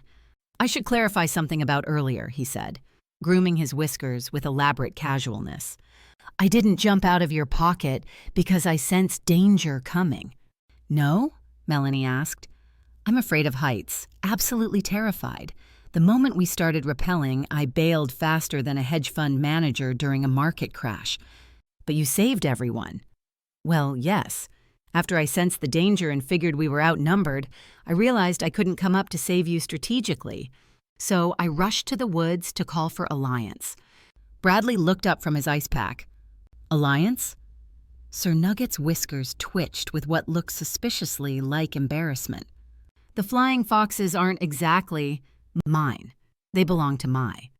Well, let's call her my strategic partner." "Your what?" Melanie asked. "I may have met a lady guinea pig in the woods, and I may have marked and claimed her on the spot. Very efficient courtship process. She has excellent connections in the local wildlife community." As if summoned by his words, there was a soft tapping at the windowsill. They looked out to see a small, elegant guinea pig with beautiful golden fur and bright, intelligent eyes. "Oh my God," Melanie breathed. "She's adorable." "That's Duchess," Sir Nugget said proudly. "Harvard MBA, minor in environmental sciences, currently pursuing a PhD in interspecies diplomatic relations." Duchess squeaked something that sounded like a greeting, and Sir Nugget practically puffed up with pride. "She says hello, and also that Bradley should ice that ankle for another 20 minutes. She has some medical training." Bradley stared at the window, then at Sir Nugget, then back at the window. "I'm engaged to a woman whose best friend has a guinea pig consultant who just got married to a guinea pig with a PhD and commands flying fox militias." "Strategic alliances," Sir Nugget corrected. "And we're bonded, not married. The ceremony is next week. You're all invited." Melanie opened the window to let Duchess inside and watched as the two guinea pigs touched noses in what was clearly a romantic reunion. For the first time since Bradley had arrived, she felt genuinely happy. Even if everything else in her life was complicated beyond belief, at least Sir Nugget had found his perfect match. The question was whether she'd have the courage to do the same. Chapter 6. The morning of the final competition dawned gray and drizzling, as if the sky had decided to match Melanie's mood. She stood at the kitchen window, watching water streak down the glass while Bradley moved around behind her with the efficient energy of someone packing for a business trip. "The car's loaded," he said, checking his watch. "We can leave right after the competition. Beat the traffic back to the city." "Right after?" She turned to face him, coffee mug clutched between her hands like armor. "Don't you want to stay for the results? The celebration?" "Mel, we both know how this is going to end." His smile was gentle but distant, the expression he used when managing difficult clients. "Rosalie's been doing this for 5 years. She's practically a local institution." "So you think I'm going to lose?" "I think you're going to do your best. And then we're going to go home where you belong." He moved closer, reaching for her hands. "Where we belong." The words should have been comforting, but they settled in her stomach like stones. "Right, home." "Melanie?" Sir Nugget emerged from his palace, Duchess at his side. Both guinea pigs looked unusually serious. "Could we have a word?" "Professional consultation required." Bradley glanced at the guinea pigs, then back at her. "I'll be in the car. Take your time saying goodbye." After he left, Sir Nugget hopped onto the counter with Duchess beside him. "Strategic assessment time. Are you absolutely certain about the plan to return to New York?" "It's not about being certain. It's about doing what's right." "Define right," Duchess said in a voice surprisingly similar to Sir Nugget's consulting tone. "Because, from an objective standpoint, your stress pheromones suggest significant internal conflict." "You can smell that too?" "Harvard Medical School, minor in biochemistry," Duchess said modestly. "Also, you've been gripping that coffee mug like it owes you money," Sir Nugget added. Melanie set the mug down and tried to relax her hands. "It doesn't matter what I want. Some decisions aren't about what feels good. And some decisions, Sir Nugget said carefully, are about protecting the wrong people from the wrong things. Before she could ask what he meant, a knock at the door interrupted them. She opened it to find Caspian standing on her porch, rain darkening his hair and making his green eyes look almost black. "We need to talk," he said. "Now? The competition starts in 2 hours." "Now." His voice carried an authority that made arguing impossible. "Before you leave town forever." She stepped aside to let him in, hyper-aware of how his presence filled the small kitchen, how the pendant around her neck warmed at his proximity. "Bradley's in the car," she said. "This isn't about Bradley." Caspian's gaze found hers and held it. "This is about why you really left 10 years ago." The air in the kitchen seemed to thin.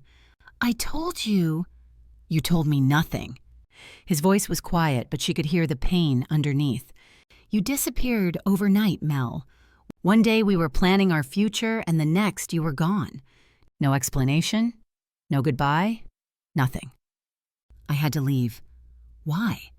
The question hung between them like a challenge.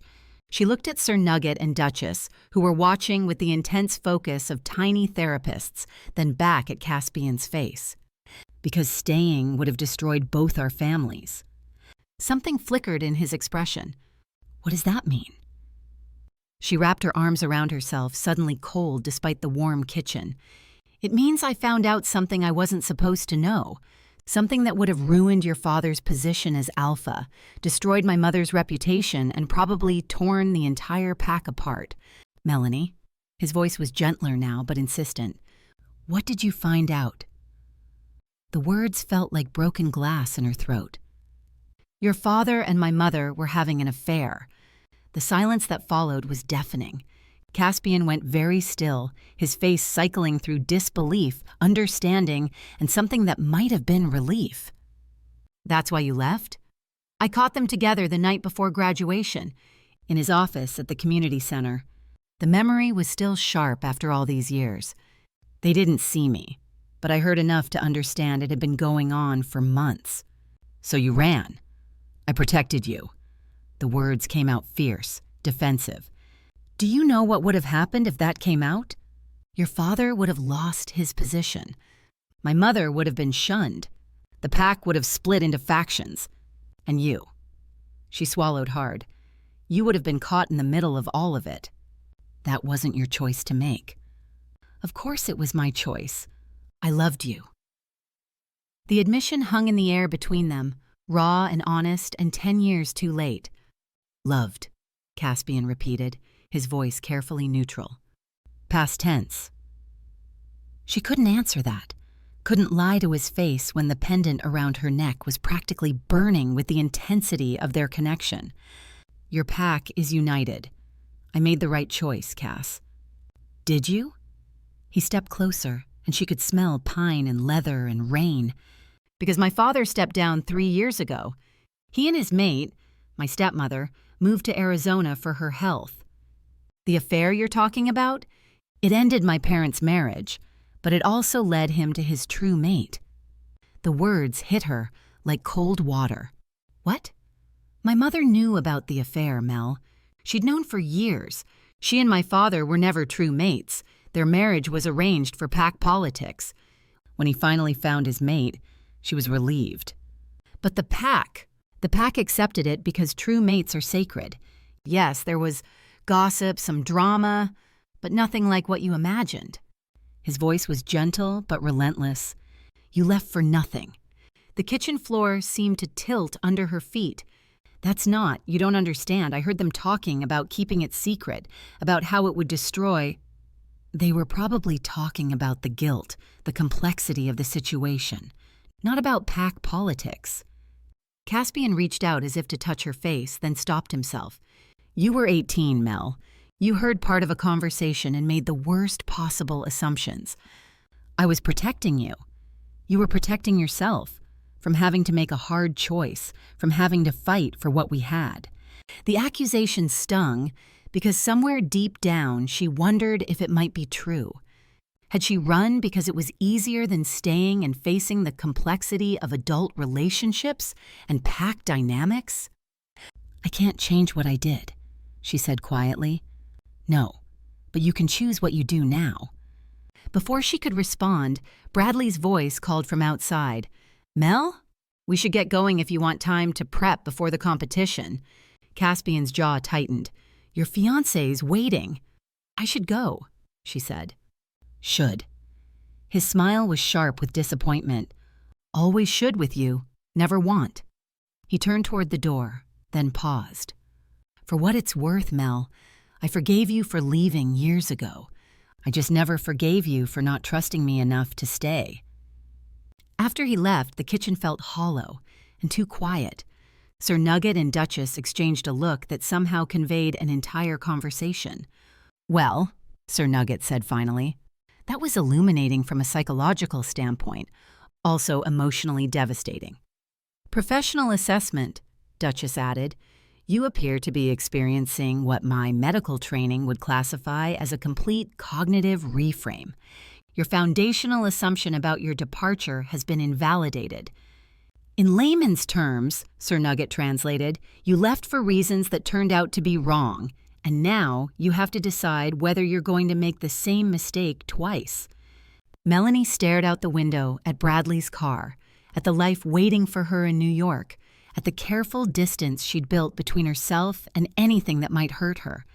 Bradley is a good man. None of this is his fault. Cass is wrong about this. There are many times in our lives we need to do what we should and not just what we want.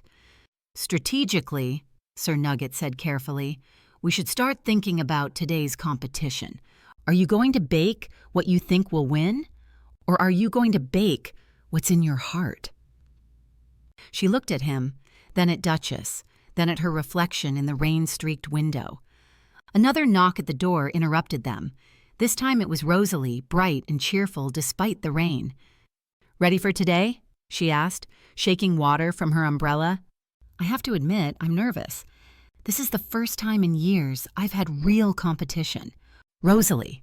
Melanie found herself studying the other woman's face, looking for hidden depths, secret pain, any sign that her sunny demeanor was a facade, but all she saw was genuine warmth and excitement.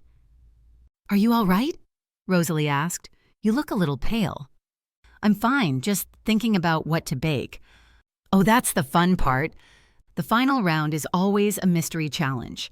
Mrs. Henderson likes to surprise us. Rosalie's eyes sparkled with anticipation. Whatever it is, I know you'll do something amazing. Watching Rosalie's enthusiasm, her genuine excitement about competing against someone who might actually beat her, Melanie felt something shift in her chest. This woman wasn't her enemy. She was exactly what she appeared to be. Someone who loved baking, loved her community, and was gracious enough to welcome competition that might end her winning streak. Rosalie, she said impulsively, why aren't you and Caspian together? Really together, I mean. Rosalie's smile softened into something more complicated. Because you can't force chemistry, no matter how much sense it makes on paper. Cass is wonderful. He's honorable and kind and everything you'd want in a partner, but... She shrugged. There's no spark, no magic, and life's too short to settle for comfortable when you could have extraordinary. The words hit Melanie like a revelation. Comfortable when you could have extraordinary. Besides, Rosalie continued, his heart's always belonged to someone else. I think we both knew that from the beginning. Outside, Bradley honked the horn, a gentle reminder that time was passing. I should let you go, Rosalie said. See you at the competition. After she left, Melanie stood in her aunt's kitchen surrounded by the ghosts of her own assumptions and the weight of choices she'd made based on incomplete information. Strategic consultation, Sir Nugget said quietly. What are you going to do? She looked at the guinea pig who'd become her unlikely advisor, at his new mate who'd helped save them all with flying fox diplomacy, at the rain washing the windows clean. I'm going to compete, she said finally. And then, I don't know. That's progress, Duchess observed. Uncertainty indicates openness to change. Also, Sir Nugget added, for what it's worth, I think you should bake something that would make your 18-year-old self proud. The one who knew how to love without calculating the cost. Melanie picked up her knife roll and headed for the door, leaving behind the safety of assumptions and walking toward a competition that suddenly felt like the least important part of what was at stake. In the car, Bradley was checking his phone, already mentally back in New York. "Ready?" he asked without looking up. "Ready," she said, though she wasn't sure for what. As they drove toward the community center, she caught sight of Caspian's truck in her rearview mirror and felt the pendant around her neck pulse with warmth. Whatever she was going to bake today, whatever choice she was going to make, at least it would be honest. For the first time in 10 years, that felt like enough. Chapter 7.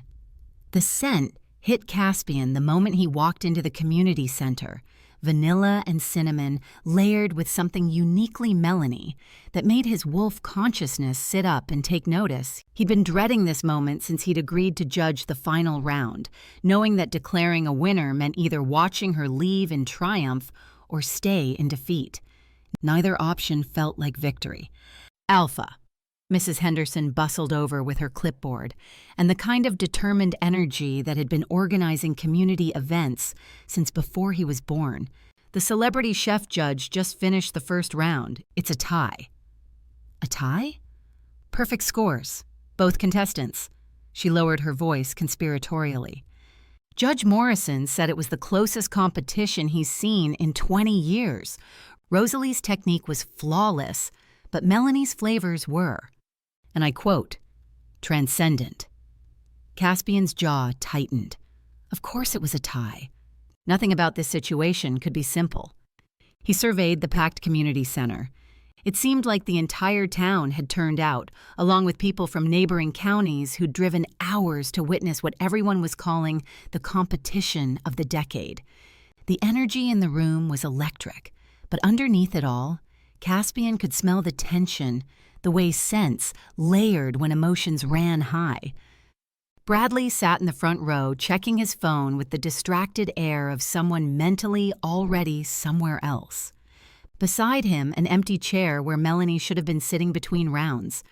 She was probably in the prep kitchen, strategizing with that overeducated guinea pig of hers. "The blindfold judging is your call," Mrs. Henderson continued. "Traditional mystery challenge.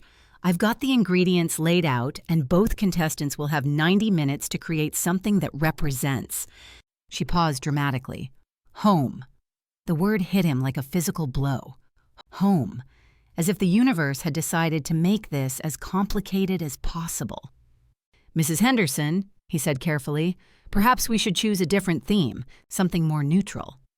"Nonsense, it's perfect. After all, that's what this competition has really been about, hasn't it? What home means to different people." Caspian glanced toward the prep kitchen where he could see movement through the serving window. Melanie's dark hair was pulled back in a practical ponytail, and even from this distance, her focused intensity was visible.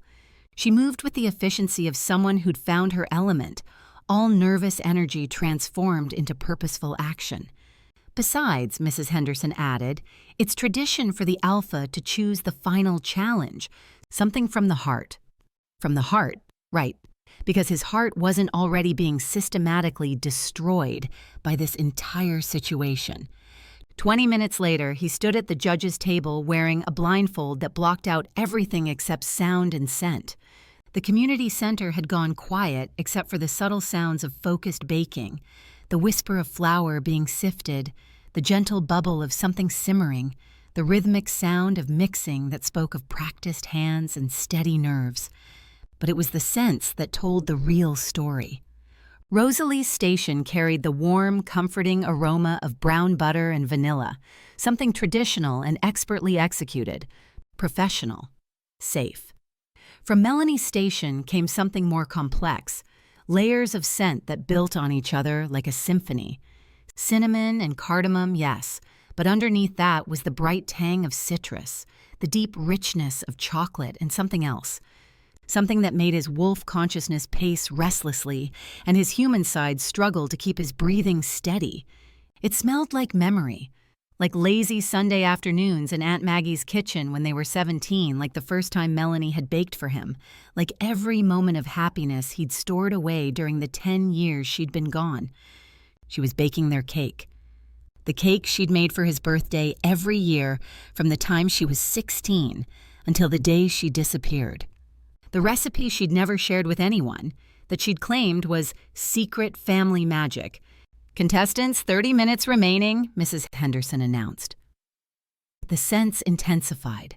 Caspian found himself tracking Melanie's movements by sound alone. The soft thud of a pan going into the oven, the delicate scrape of a spatula against mixing bowl, the gentle bubble of what sounded like a reduction cooking down. Every action spoke of muscle memory, of a recipe so ingrained it had become part of her. His hands clenched into fists. She was going to win. Not because he would let her, but because she was creating something that transcended mere technique. She was pouring her heart into flour and sugar and making magic happen.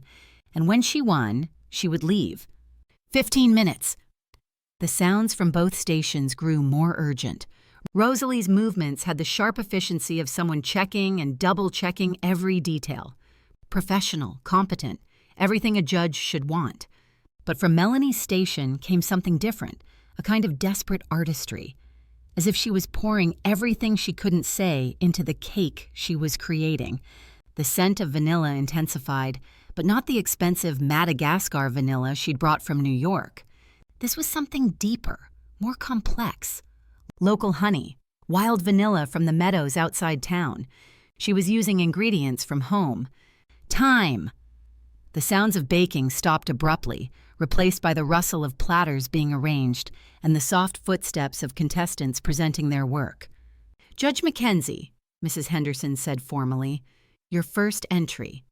The plate was set before him with ceremony. Even through the blindfold, he could smell Rosalie's creation, a perfect vanilla bean cake with what smelled like fresh strawberry compote and a delicate cream cheese frosting. Technical perfection, restaurant quality, exactly what a professional judge should reward. He took a bite, and it was everything he'd expected. Flawless execution, balanced flavors, the kind of dessert that would earn praise from any culinary expert. Rosalie had created something beautiful and professional and absolutely correct. "Thank you," he said, setting down his fork. "Second entry, please." The moment the second plate appeared, his world tilted. The scent alone was enough to transport him back 10 years. But when he took the first bite, every careful wall he'd built around his heart crumbled. It was their cake. Not just the recipe, but the emotion behind it. The way she'd made it for his 18th birthday, shy and proud and so in love that it had shone from her like sunlight. The way it had tasted like promises and forever and all the dreams they'd shared. But this version was more than memory. She'd taken their cake and elevated it, adding layers of complexity that spoke of years of training and experience. The honey cake base was perfect, but the filling was something new. A cardamom-infused cream that made his taste buds sing. The glaze had notes of citrus that brightened the whole dessert without overwhelming the delicate spice balance. She'd taken their past and transformed it into something worthy of their present, something that honored what they'd been while acknowledging what they'd become. It was, without question, the better cake. Caspian sat in silence for long moments, the blindfold hiding his expression but unable to hide the way his hands trembled slightly as he set down his fork. The community center had gone quiet, everyone waiting for his verdict. As alpha, as judge, as the leader of this community, he had a duty to be fair, to choose based on skill and merit and objective standards. As a man whose heart was breaking, he wanted to lie. He could declare Rosalie the winner, keep Melanie here, force her to face what she was running from, make her choose between honor and escape. But that would make him exactly the kind of man who used power to manipulate the people he was supposed to protect. It would make him someone who put his own wants above justice, who corrupted his role as alpha for personal gain. And Melanie would know. Even if no one else ever suspected, she would know that he'd let personal feelings compromise his judgment. She would know that he'd been willing to cheat to keep her. The thought of her looking at him with disappointment, with the knowledge that he'd betrayed everything an alpha was supposed to represent, was worse than watching her leave. He reached up and removed the blindfold, blinking as his eyes adjusted to the bright lights of the community center. The room was packed wall to wall, every face turned toward him with expectant silence. Melanie stood beside her station, flour dusting her apron, her dark hair escaping from its ponytail in wisps that caught the light. Her face was pale but composed, as if she'd already accepted whatever verdict he gave. Beside her, Sir Nugget sat on the counter with the dignity of a tiny advisor, his whiskers twitching with what looked like nervous energy.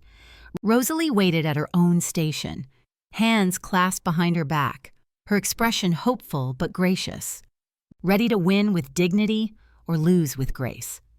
In the front row, Bradley had finally put away his phone and was watching with the sharp attention of someone whose entire future hung on the next words out of Caspian's mouth. Both contestants, Caspian said, his voice carrying clearly through the silent room, demonstrated exceptional skill. This was one of the most difficult judging decisions I've ever had to make.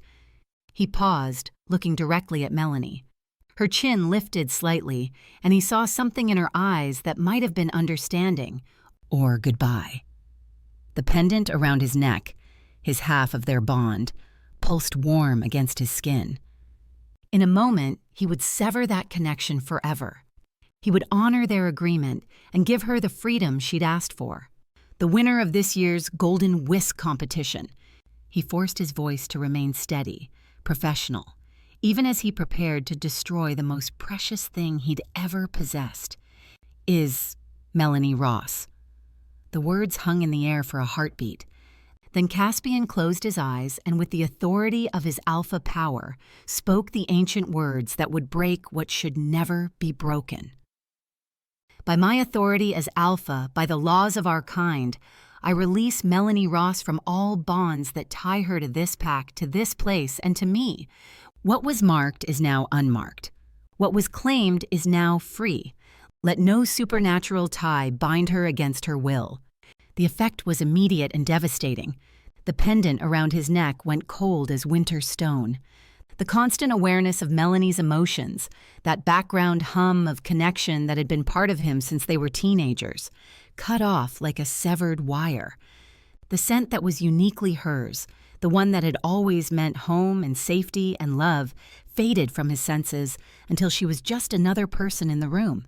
The bond that had sustained him through 10 years of separation snapped like a broken chain, leaving behind an emptiness so complete it took his breath away. But it was the sound Melanie made that nearly brought him to his knees. A small, broken cry that seemed torn from her very soul. She doubled over as if physically struck, one hand pressed to her chest where her half of the pendant lay. Sir Nugget squeaked in alarm, but she couldn't seem to hear him. The community center erupted in confused applause, people celebrating her victory, not understanding what they'd just witnessed. But Caspian only had eyes for Melanie as she straightened slowly, her face pale as death, her eyes wide with shock, and something that looked like devastation. She stared at him across the chaos, and for the first time in 10 years, he couldn't feel what she was feeling. Couldn't sense her emotions through their severed connection. She was truly, completely free, and he was truly, completely alone. "Thank you," she whispered, her voice barely audible over the celebration, but he read the words on her lips. He nodded once, then turned and walked toward the exit before he could do something unforgivable like beg her to stay. Outside, the evening air was cool and sharp with the promise of rain. He stood beside his truck, hands braced against the hood, and tried to reconcile what he'd just done with the howling emptiness where his heart used to be. He'd done the right thing, the honorable thing, the thing an alpha was supposed to do, and it felt like dying. The pendant around his neck was just metal now, cold and lifeless. No warmth, no connection, no awareness of the woman who had been part of his soul since they were children. He was free too, he supposed. Free to pursue Rosalie or anyone else without the constant ache of longing for someone who didn't want to be found. The freedom felt like drowning. Through the community center windows, he could see the celebration continuing. Rosalie was hugging Melanie with genuine warmth, gracious in defeat. Mrs. Henderson was presenting the Golden Whisk trophy, a ridiculous thing that looked like it had been crafted in someone's garage, but meant everything to the people of Millhaven. and Bradley was at Melanie's side, his arm around her waist, already guiding her toward the exit, already claiming his prize. Caspian watched them emerge from the community center, Melanie clutching her trophy and looking dazed. She moved like someone in shock, like someone trying to navigate the world with a crucial sense suddenly missing. Bradley said something to her that made her nod, then steered her toward his rental car with the efficient care of someone managing a valuable asset. She paused at the passenger door and looked back at the community center, then around the parking lot until her gaze found him standing beside his truck. For a moment, they simply looked at each other across the distance. The alpha who had let her go and the woman who was finally completely free to leave. But there was no recognition in her eyes now, no supernatural pull between them. Just two people who had once loved each other, separated by choices and time and the severed threads of what had once been unbreakable. Then Bradley said something sharp that made her turn away, and they were in the car, pulling out of the parking lot and heading toward the highway. Caspian stood there until the taillights disappeared around the bend, until there was nothing left but the sound of the celebration inside and the knowledge that he'd done exactly what she'd asked him to do. He'd let her go completely. The cold pendant lay against his chest like a tombstone, marking the death of everything he'd ever wanted. Inside the community center, someone was making a toast to Melanie Ross, winner of the Golden Whisk, free to pursue her dreams wherever they might lead. Caspian got in his truck and drove home through the gathering darkness, telling himself that this was what victory looked like when you were honorable enough to let the person you loved choose their own path. It felt exactly like losing everything that had ever mattered. The wolf inside him howled in grief for what was gone, and for the first time in his life, Caspian Mackenzie, alpha of the Millhaven pack, felt completely and utterly alone. Chapter 8. Caspian found them on his front porch at 7 in the morning, looking like the world's smallest welcoming committee. Sir Nugget sat upright with the dignity of a tiny ambassador, while Duchess perched beside him with her golden fur gleaming in the early sunlight. Between them lay a small wrapped package that looked suspiciously like it had been assembled by creatures with very small paws. "Well," Sir Nugget said as Caspian approached the steps, "this is awkward. I was hoping to leave this with a note and disappear before you woke up." Very dramatic and mysterious. But Duchess insisted on proper protocol. "Professional courtesy," Duchess added. "Also, I wanted to make sure you actually received the delivery. Chain of custody and all that." Caspian crouched down to their eye level, exhaustion making everything feel slightly surreal. He'd barely slept, and finding his ex-girlfriend's guinea pig consultant on his doorstep wasn't helping his grip on reality. "Shouldn't you be in New York?" he asked. "Strategic reassignment," Sir Nugget replied. "Turns out my services are needed elsewhere. Also, the commute to Manhattan would be murder." "Do you have any idea how terrifying airplane cargo holds are?" "But Melanie will be fine. Better than fine, actually. She's made some very sound business decisions lately." Sir Nugget nudged the package toward him with his nose. "This is for you. Consider it a severance package." Caspian unwrapped the tiny parcel with fingers that felt too large and clumsy for the delicate work. Inside was Melanie's pendant, the half of their bonding token she'd worn for 10 years, along with a folded piece of paper covered in her familiar handwriting. The recipe was never the secret. It was always the love. He stared at the note for a long moment, not trusting himself to speak. "Cryptic, right?" Sir Nugget said cheerfully. "She's developed a real flair for the dramatic. Must be all that time around theater people in New York. Very artsy crowd. What does it mean?" "Well, that's the thing about codes. They're only meaningful to the people who share the context." Sir Nugget's whiskers twitched. "But if I had to guess, and I'm very good at strategic analysis, I'd say she's trying to tell you that the honey cake recipe wasn't actually her grandmother's secret. The secret ingredient was always the emotion she put into it." Caspian's chest tightened. "She baked our cake yesterday."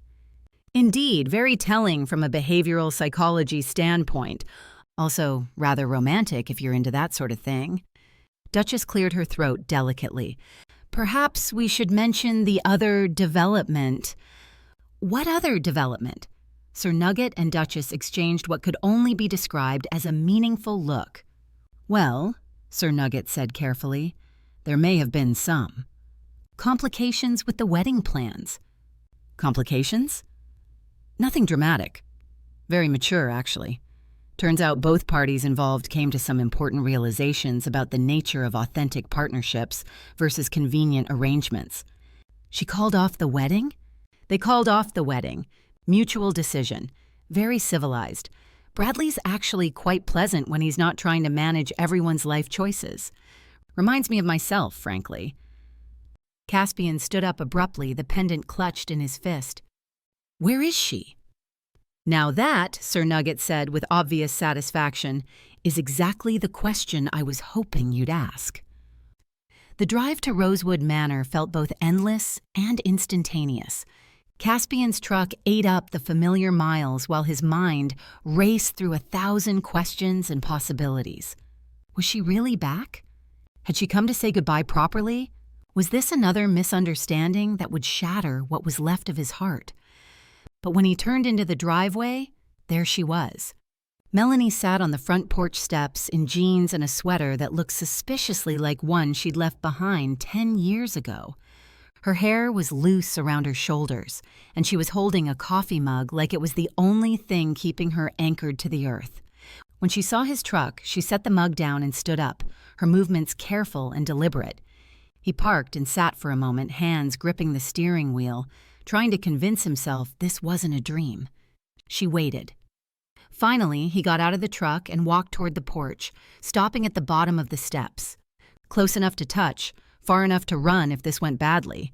Hi, she said quietly. Hi yourself. His voice came out rougher than he intended. Sir Nugget said there were complications. Sir Nugget likes to dramatically understate things. She wrapped her arms around herself. Bradley and I. We had a conversation.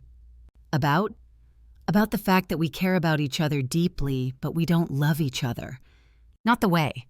She gestured helplessly between them. Not the way people are supposed to love the person they marry.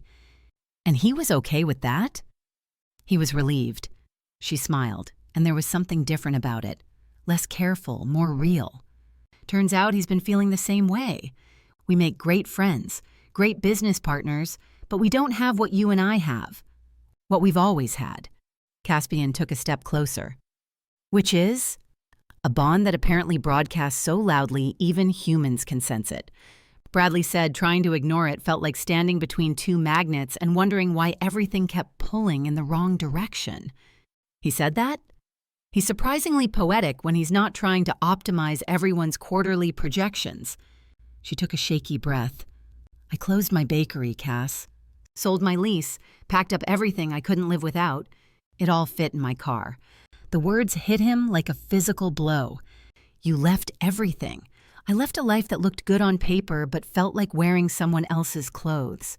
She stepped down to the next stair, bringing them eye to eye.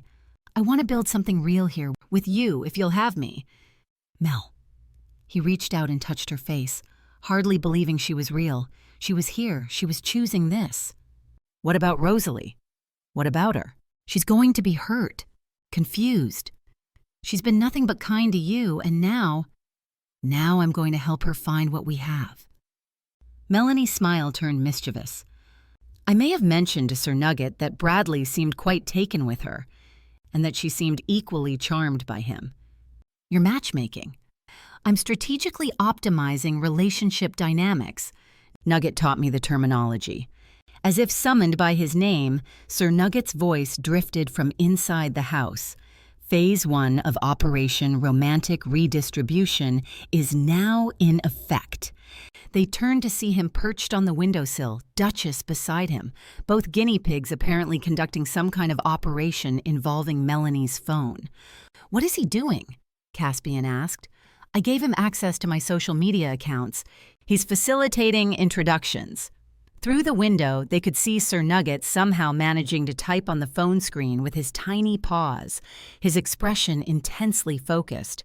"He's creating a group chat," Duchess explained helpfully. "Bradley, Rosalie, and several strategically chosen conversation starters about artisanal baking techniques and sustainable business practices."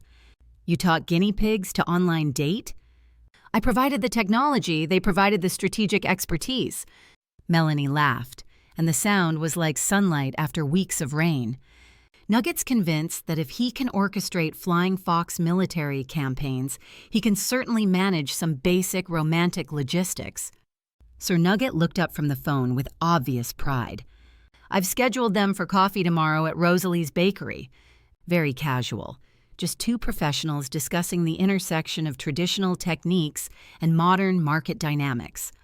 "Also, I may have mentioned that Bradley is looking for investment opportunities in small-town businesses with growth potential." "You didn't." "I absolutely did.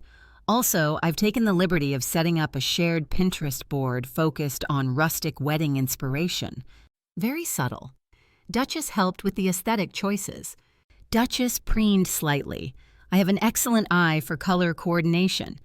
"They're going to figure out they're being set up," Caspian said. "Of course they are," Sir Nugget replied. "But by then, they'll already be talking, and I've done the psychological profiling. They're extremely compatible. Bradley appreciates competence and traditional craftsmanship. Rosalie appreciates business acumen and genuine interest in her work. It's really quite obvious when you apply proper analytical frameworks." "Plus," Duchess added, "Bradley mentioned that he's always been attracted to women who can create things with their hands." Very romantic. Melanie shook her head in amazement. "I can't believe you're running a matchmaking service." "Relationship optimization consulting," Sir Nugget corrected, "and it's a natural extension of my skill set. Also, frankly, watching you two pine for each other was becoming professionally frustrating. I prefer more efficient emotional outcomes."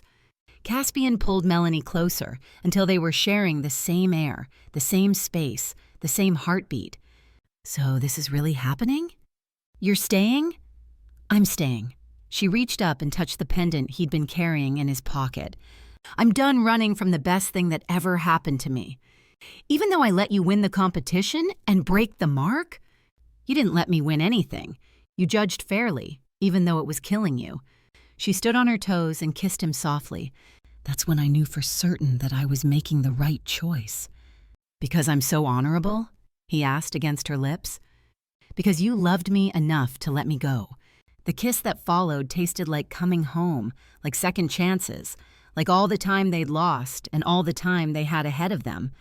When they finally broke apart, Caspian rested his forehead against hers and tried to process the fact that his life had just shifted from tragedy to fairy tale in the space of a single conversation. "Hey, Cass," she said softly. "Yeah?" "I love you too." Present tense, active voice, no expiration date. From the window came the sound of Sir Nugget dictating to Duchess, "Phase 2 requires us to book the community center for an engagement party. Also, someone should probably warn Mrs. Henderson that she'll need to start planning another wedding. I have some excellent ideas about guinea pig-friendly reception menus." "Should we stop him?" Caspian asked. "Are you kidding? He just solved all our problems. The least we can do is let him plan our celebration." "Our celebration?" She pulled out the matching half of their bonding pendant, the piece she'd kept all these years, and pressed it against his. The two halves clicked together with a soft sound, and immediately the air around them shimmered with warmth. "Our bonding ceremony," she said simply. "That is, if you're interested in making this official." "Melanie Ross," he said, lifting her off her feet and spinning her around until she laughed. "I have never been more interested in anything in my entire life." From the porch, applause erupted. Not just from Sir Nugget and Duchess, but from Mrs. Henderson, who had apparently arrived with a casserole and the uncanny timing of someone who'd been waiting 10 years for this exact moment. "Well, she announced, setting the casserole down with satisfaction. "It's about time. Now let's talk about wedding venues. I have some thoughts about seasonal flower arrangements.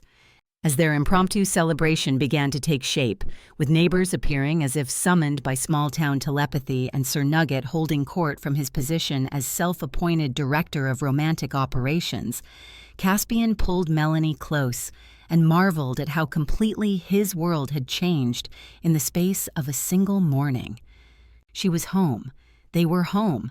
And somewhere in town, a very intelligent guinea pig was orchestrating what would probably become the most strategically successful matchmaking campaign in Millhaven's history. Some days, life was better than any recipe could ever be. This has been Marked by the Baker, written by D.N. Leo, narrated by Jessica Lee. And there you have it, Melanie and Caspian's second chance at love, complete with guinea pig, strategic consulting, flying fox military operations, and enough cake to feed 3 counties. Sometimes the best recipes aren't just about the ingredients you add, but about having the courage to start over when you realize you've been following the wrong instructions all along. Melanie learned that home isn't a place you leave behind. It's the people who show up when you need them most, even if some of those people happen to have tiny paws and Ivy League degrees. Sir Nugget proved that the best strategic advisors come in unexpected packages, and that sometimes the most important business plan is the one that helps people find their way back to each other. As for his expanding consulting dynasty, well, let's just say Millhaven's economic future is in very capable, if very small, hands. Did you catch the bonus Easter egg about the pastry festival? That's setting up our next story in the Millhaven universe, where we'll discover what happens when a traveling food critic arrives in town just as Harvard Jr. launches his wedding planning business. Trust me, you won't want to miss that chaos. Thank you for joining me in Millhaven today. Your support means everything to independent storytellers like me. Every like, comment, and share helps these stories reach readers who need a little magic, humor, and hope in their day. Speaking of support, that bonus chapter I mentioned, it's linked in the description below and shows Sir Nugget's first day as director of the Millhaven Chamber of Commerce. Spoiler alert, it involves a comprehensive business plan for monetizing guinea pig tourism, and maybe the funniest thing I've ever written. What story should we tell next? Drop your requests in the comments. Want more Millhaven stories? Craving a different paranormal setting? Have a specific trope you're dying to hear? I read every single comment, and your ideas directly inspire what gets written next. Don't forget to like this video if you enjoyed Melanie's journey home, subscribe for more original paranormal romances, and ring that notification bell so you never miss a new story. Until next time, remember, the best ingredients in any recipe are love, laughter, and the occasional strategic guinea pig intervention.